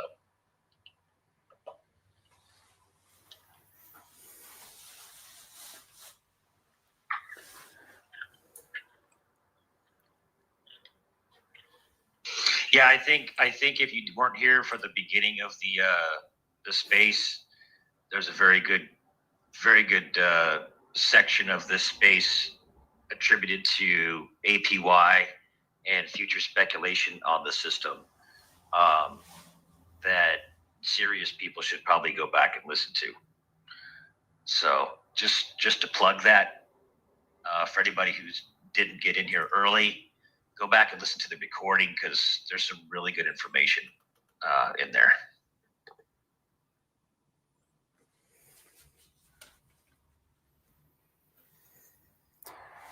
Yeah, I think also, Shock, if you don't mind chiming in on this, I just know you have some experience with real estate and stuff like that, and how this stands out against the maintenance and the overhead and the cost or the fee of entering in and out compared to some of the in real life investments, property, stocks or whatever. Pretty much every property, there's a cost of going in and out. Even most stocks, there's a cost of going in and out, a fee to enter in and out, very similar to PTGC and UFO. Where PTGC and UFO stands out is that fee actually goes to the supporting the price of the actual asset instead of pretty much middlemen or overhead costs, etc. And that's why blockchain is super powerful for this kind of stuff, is it really eliminates the overhead costs and middlemen. But on top of that, you know, the amount of money you have to come in with to get a decent passive income off of a more traditional asset is a very large amount of money. Like, people have to come in with $500,000, $1 million, at least in the hundreds of thousands of dollars to earn anything decent passively. Where within PTGC and UFO, you actually have the ability to come in with, you know, obviously a decent amount of money, but you have the ability for extreme amounts of price appreciation in short amounts of time. So when that price appreciation happens, you're now sitting on an investment that even on a 3-4% APY, if we can get this value to high enough levels, it actually becomes a significant amount of passive income that you wouldn't have the opportunity to receive in any more traditional system.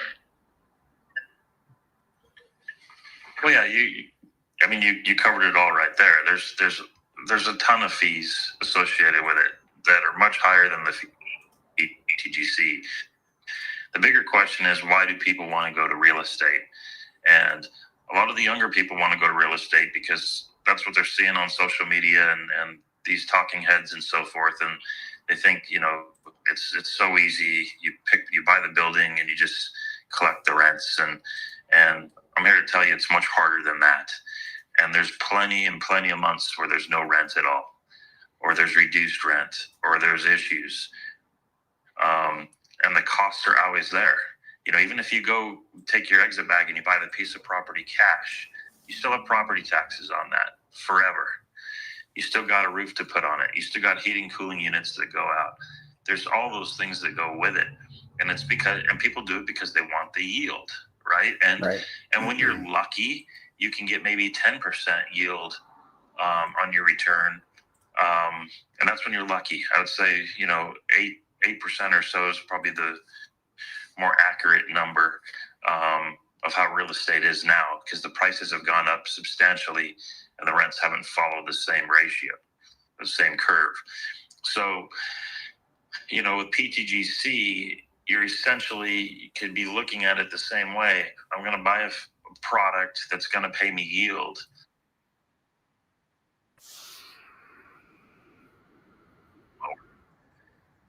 But that's how all the real estate assets are going to treat you as well. In fact, sometimes, like I said, worse. There'll be maybe no income at all. Or when you're doing commercial spaces to restaurants where it's all revenue based, that's the same thing as PTGC. It's volume, right? You know, when a Ruth's Chris Steakhouse does a lot of volume in December, they pay a lot more rent that month than they do, you know, in March. That's much slower. And this is the same product. This is really the same product. I would say, if I pick on something, you could say, well, with real estate, you may not see the price, the value fall as much as what you see in crypto. But again, if you're buying it for the yield, not to flip it or to sell it, then that's not as critical, because you know it will cycle back around, or it should cycle back around. So, you know, just instead of looking at just, oh, I'm going to buy real estate with my exit bags, I'm going to buy real estate with real estate. No, if you want to diversify and do some of that, then sure.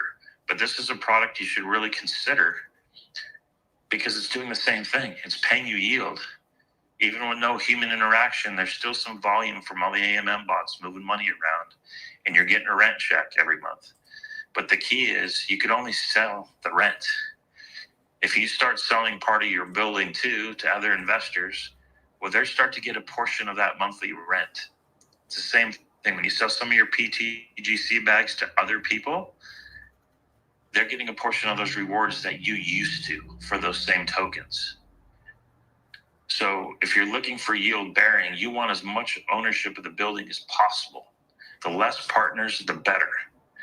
And when you're selling some of your shares, you're gaining partners.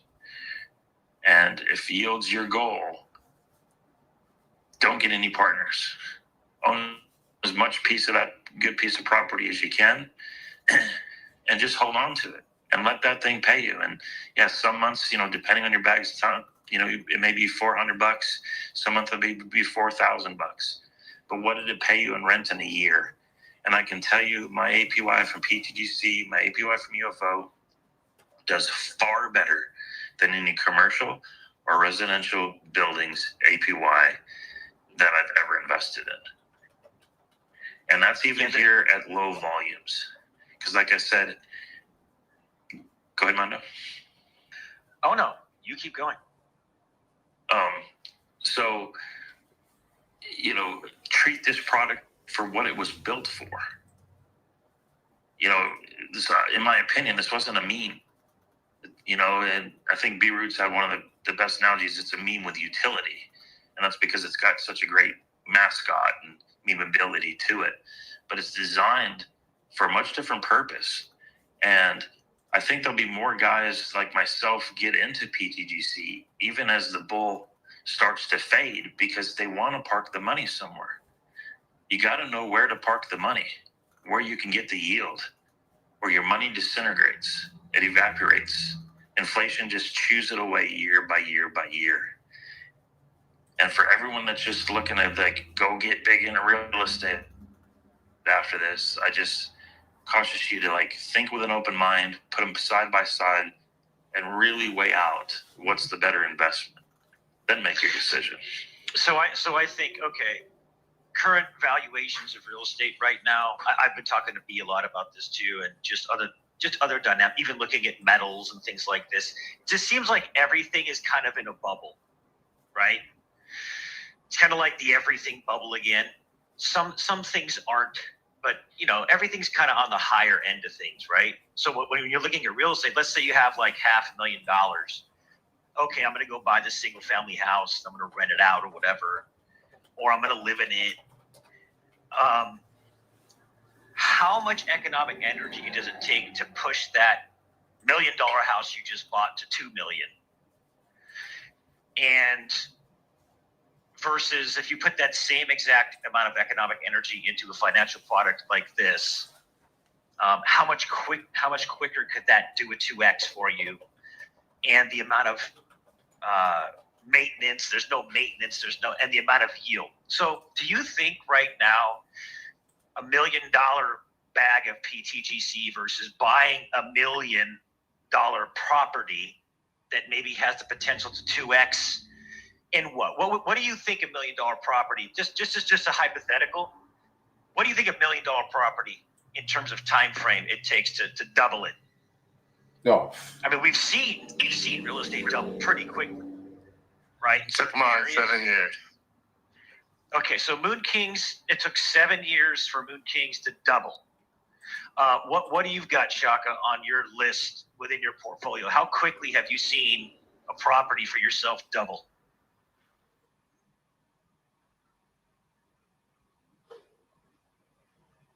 Is he still there? I would say the average is 8 years. I would say the average is about 8 years in terms of just the actual value of itself doubling. But that doesn't mean you got all that value because you've been paying property taxes every single year on that. You've been putting, it's essentially almost an inflationary if you're looking at it from a token standpoint because you got to keep adding funds to it. Yeah, and for where I'm at in Texas, every time that value goes up, you're paying more in taxes because they're reassessing the taxes. Yeah, absolutely. And it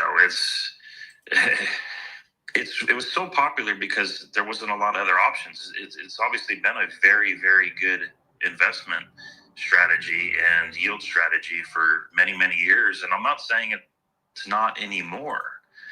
But the reality is it's 8% yield. You know, come on. There's just better products out there now that you don't have the rest of the stress and the headaches with. It's just my opinion. And again, I'm not selling the buildings. I'm not selling any commercial stuff we have. I mean, you know, it is what it is now, and we'll continue to take those checks. But I'm also not buying anymore. I can tell you that. And when I exit the market, I'm not buying anymore commercial. You know, there's other places to put money and get better returns than real estate. It's so much harder than people think. It's so much harder. Plus, you know, it's rough being illiquid, right? Like real estate, you know, people don't realize, like, when you want to sell it, that's great, but that doesn't mean it's liquid. You gotta have to sell it. No, the other piece is, yeah, you have to sell it, and it kind of also ties you down to where you're living. You know, say it's one commercial property or something, yeah, you could get a property manager or so forth. But the reality is, if all of a sudden you want to pick up your family and move, you know, to a different part of the country or, you know, wherever it is, most of the time you will end up selling all that real estate that you had in that area you were. Because you think you can manage it from a long distance away, you think it won't be that hard, and you realize it's a pain in the ass and there's always something, and you're paying all this stuff to have someone manage it, and it's just not working, and you end up having to sell it. So you just can't move with that investment. It kind of can tend to tie you down, especially as you get more. If you get some apartment complexes or you get a bunch of residential houses or whatever it may be, you're kind of married. It's almost like a business. You're kind of married now to living there. With crypto, you can just take it with you. Your investment can go wherever you are, and it just keeps you a lot more mobile. And for the younger people on here, they all think, oh, no, I'm probably not going to move. This is where I'm going to live. You don't know that. You don't know that. And you don't want that barrier that's going to keep you handcuffed to a city that you may want to move on from at some point.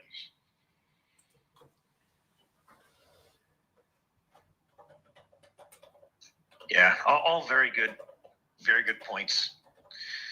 I'm sure you probably have some real estate people come in here and, you know, be the devil's advocate with some arguments, but I agree with everything that you're saying.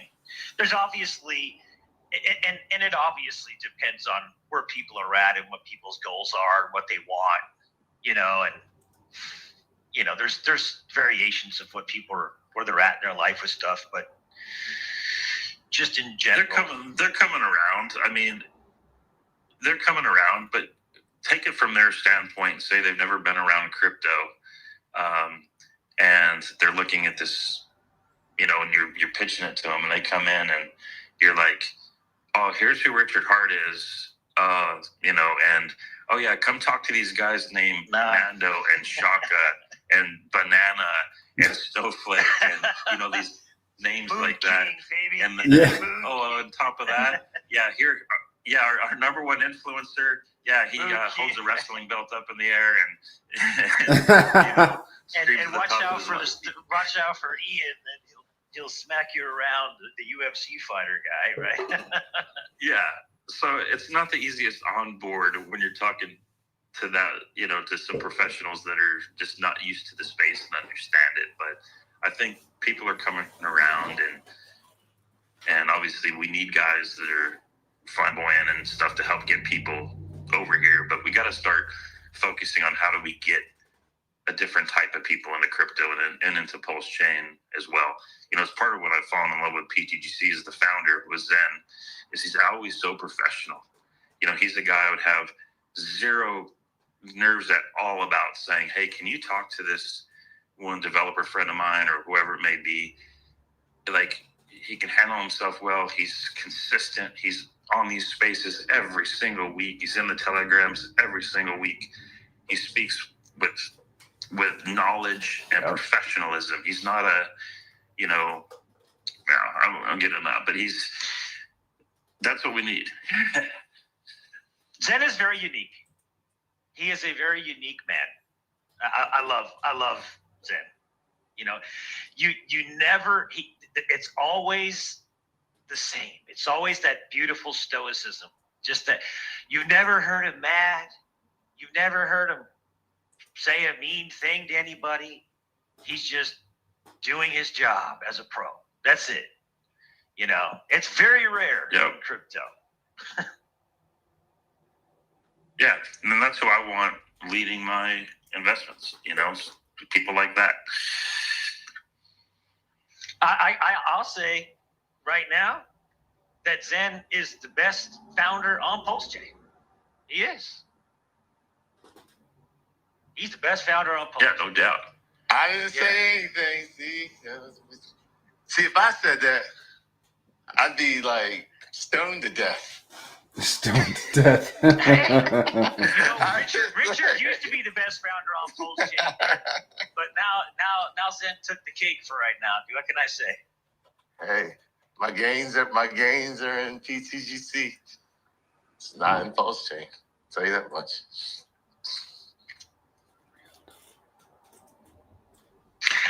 The thing I love most about him is he's humble, and there's never any BS that the community puts out to people that are inquiring. There's never, you know, it's not a raid scenario. It's just a real financial product on the chain with a professional that built something that because he wanted to put something in his own money. He couldn't find anything worthy of his own family's capital, so he built it, right? And then just been showing up ever since. And it shows. But yeah, Richard, we love you. If you're listening, we love you, man. But right now, for Mando, Zen's the number one on the chain for right now.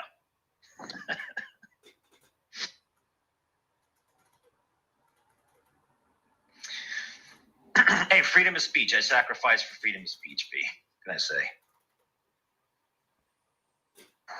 And, you know, Zen will say something very nice now about Richard. Watch. I'll sacrifice for gains. I already had freedom of speech.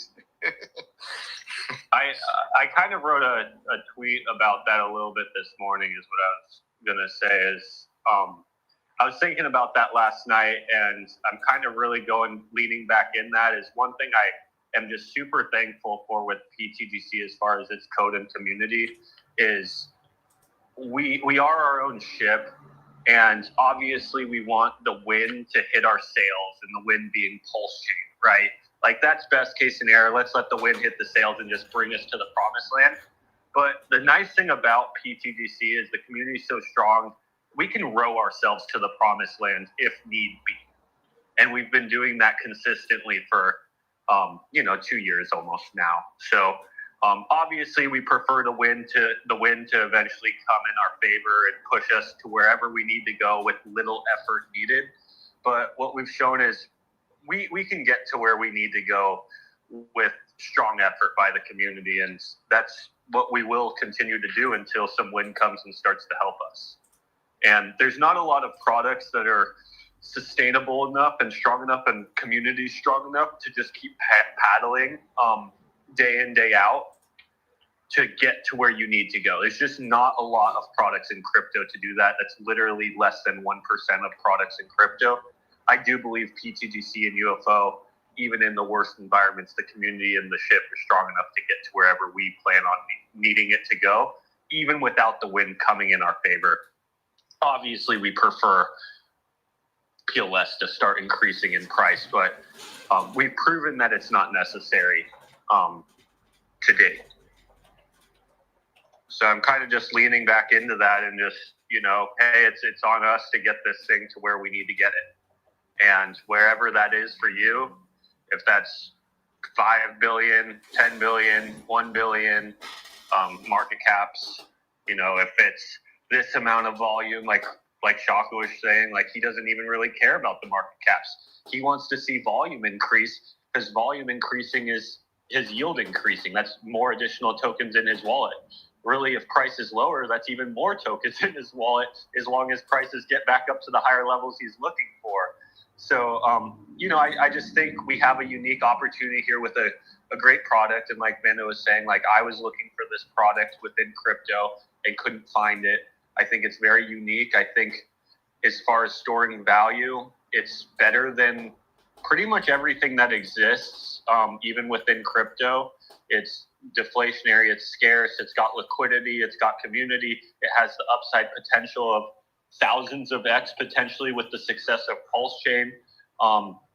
Plus, without the success of Pulse Chain, it could be completely successful to an extent on its own as well.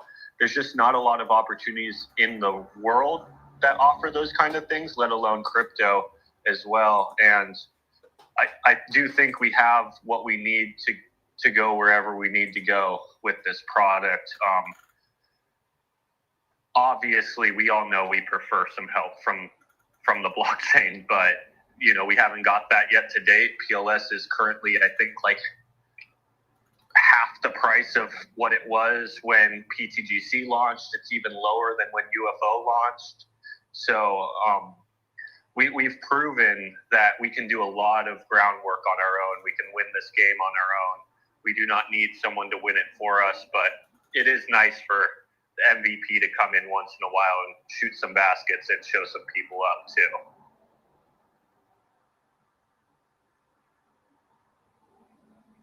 Yep. He's been quiet, that's for sure. Yep.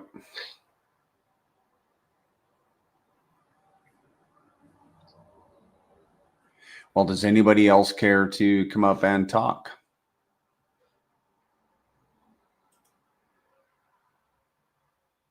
Let's hear that market.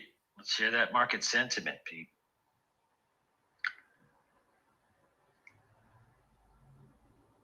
Got a good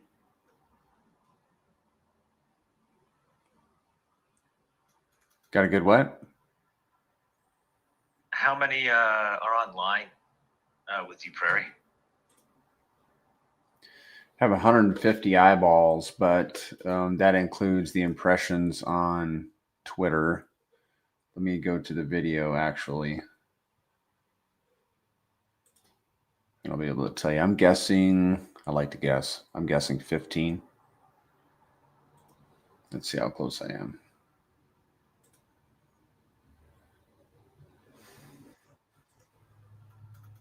28 viewers on YouTube. It makes it worth it. Nice. Yeah, why not, man? People like to comment on YouTube. Paul Yeah, Saxon. it would be kind of cool. It would be kind of cool if there was like a comment section for spaces. Yes. Yeah. That actually would be pretty cool. Yeah, and if we could have, we're doing spaces on two different platforms it has its challenges. And I'm just thinking, why can't we all just do this all in one spot? And I have more hopes of X making that a reality than YouTube. I think YouTube is it just seems like it's more set in stone, if you will. I'll be honest, Banana. I think the YouTube is super important. I think majority of people, when they land in crypto, do not land on Twitter first. I think the majority of people are looking for information on YouTube, and we have to have a presence there as well. Because I personally know when I self-educated myself on crypto, I spent the first year on YouTube. It took me a long time to make my way to Twitter. I really wasn't even active on Twitter until PTGC came out, and I realized it was kind of necessary for promotion of the product and education of the product. But for the most part, I think YouTube is a great place to find definitely more long-term real investors, people who have more in real life stuff going. They want just to stop in once in a while they're driving and stuff, get the information and educate themselves via YouTube. I think it's super necessary. I'm super glad that you do this for us. As of right now, like you said, it's only 25 people, but as Pulse Chain starts increasing, as new value starts flowing into Pulse Chain, as new users start flowing into Pulse Chain, I do think that number is going to increase drastically, which Yeah. then just how algorithms work is that just starts to compound on itself. And next thing you know, your channel will be getting pushed out there to more average people on YouTube, not just pulse chain people, etc. Absolutely. Yeah, Prairie, you're kind of like you're kind of like the Zen version of the outreach media guy. you know, very very much the same every day, very kind, just humble. Everybody, you're just very likable. You're very trusting.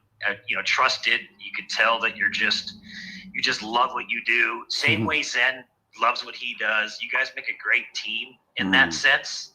It's very complimentary spirit going on there. And then we've got the Moon Kings, and we've got the Mandos, and we've got the Shakas. Yes. But, there's a good variation of personalities. I think the more channels that go up on YouTube though would be great. But yeah, you do a great job. Well, thank you, Mando. Yeah, there will be more channels popping up. I've already heard people have whispered to me, that they want to start a channel. They're just a little hesitant. I mean, multiple people. And as we, as a community, achieve financial independence, people will have time on their hands, and they're going to want to tell the world about what changed their lives, and they're going to be inclined to start a YouTube channel. So it'll happen.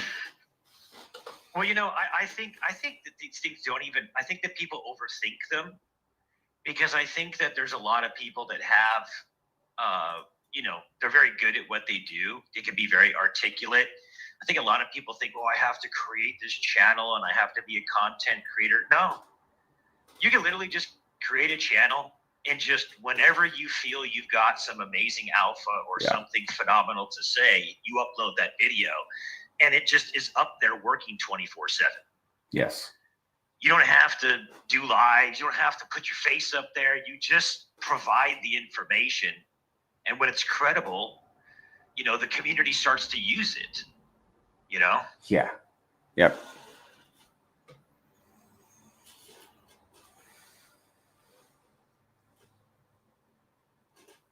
Yeah, I think it's been a good space, Zen. Really like the topic that we're talking about. I think it should be talked about more, about future speculation on APY and what this system is. I loved what Shaka was talking about really understanding how this financial system works and comparing it to in real life legacy things like real estate, right? Everybody wants to talk about, what they think, but unless you're in it, you really don't know what you're talking about, So hearing individuals come in that have millions and millions of dollars of real estate, and this is what they do, and you can compare in real life to in real life, it's very interesting. I think Zen, the only thing that we're waiting on is for the wind in that sail, buddy. And as soon as the wind hits that sail,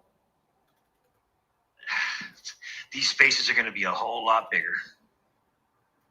Mm-hmm. Yeah, that's what I was kind of talking about. Is I've been kind of focusing on the wind in the sail a lot recently, and I kind of had to check myself a little bit and say, like, hey, where the most ground has been covered in this ecosystem was when the focus wasn't on the wind in the sail, and it was just paddling and paddling and paddling. Because at these low levels of pulse chain right now, even just doing a 2x against pulse chain before its go time is a massive increase in everyone's position over the long period of time.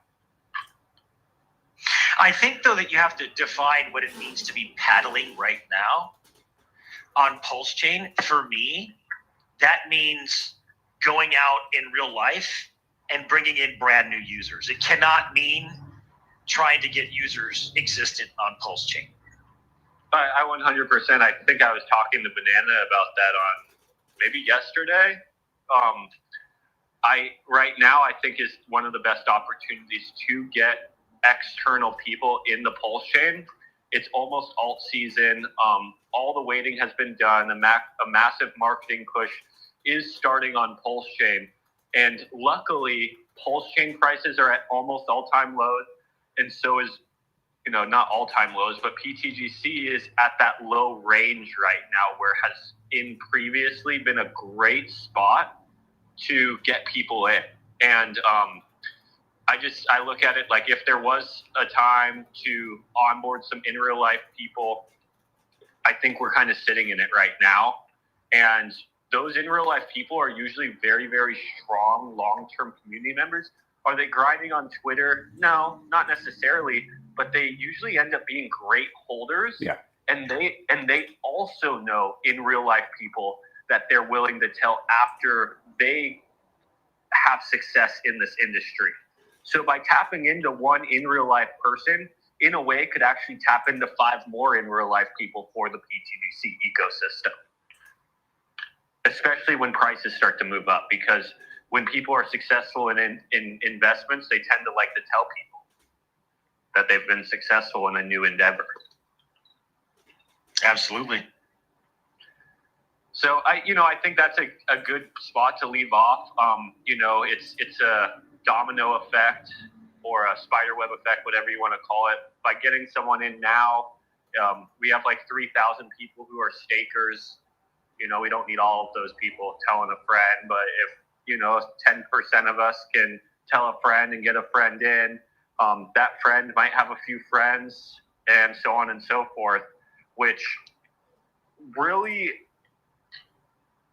I think, separates PTGC from a lot of other crypto assets on chain, because I do believe this product is actually worth telling family and friends about, where majority of products exist aren't even worth it. They're not even worth bringing someone into unless you truly believe in it long term. And I personally do believe PTGC is one of those assets that's worth bringing real life people into. So, yeah, I think that's a good place to stop, guys. Awesome. All right, we'll have spaces again Monday evening at 5:30 p.m. Pacific. Great information today, guys. Thanks.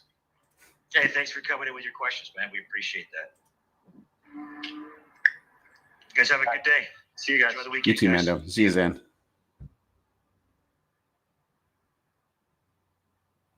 All right, guys. That's a wrap. Go have a Saturday. Go outside. Spend some time with your families. Go get some exercise. That's all I'm going to do. Go play some pickleball. We'll go play some pickleball here in a couple hours. All right, guys. We'll see y'all later. Thanks so much. And Shaka, thank you so much for that super chat. That was special. I appreciate it very much. Sincerely. You too, Tails Dreams. I love your positivity.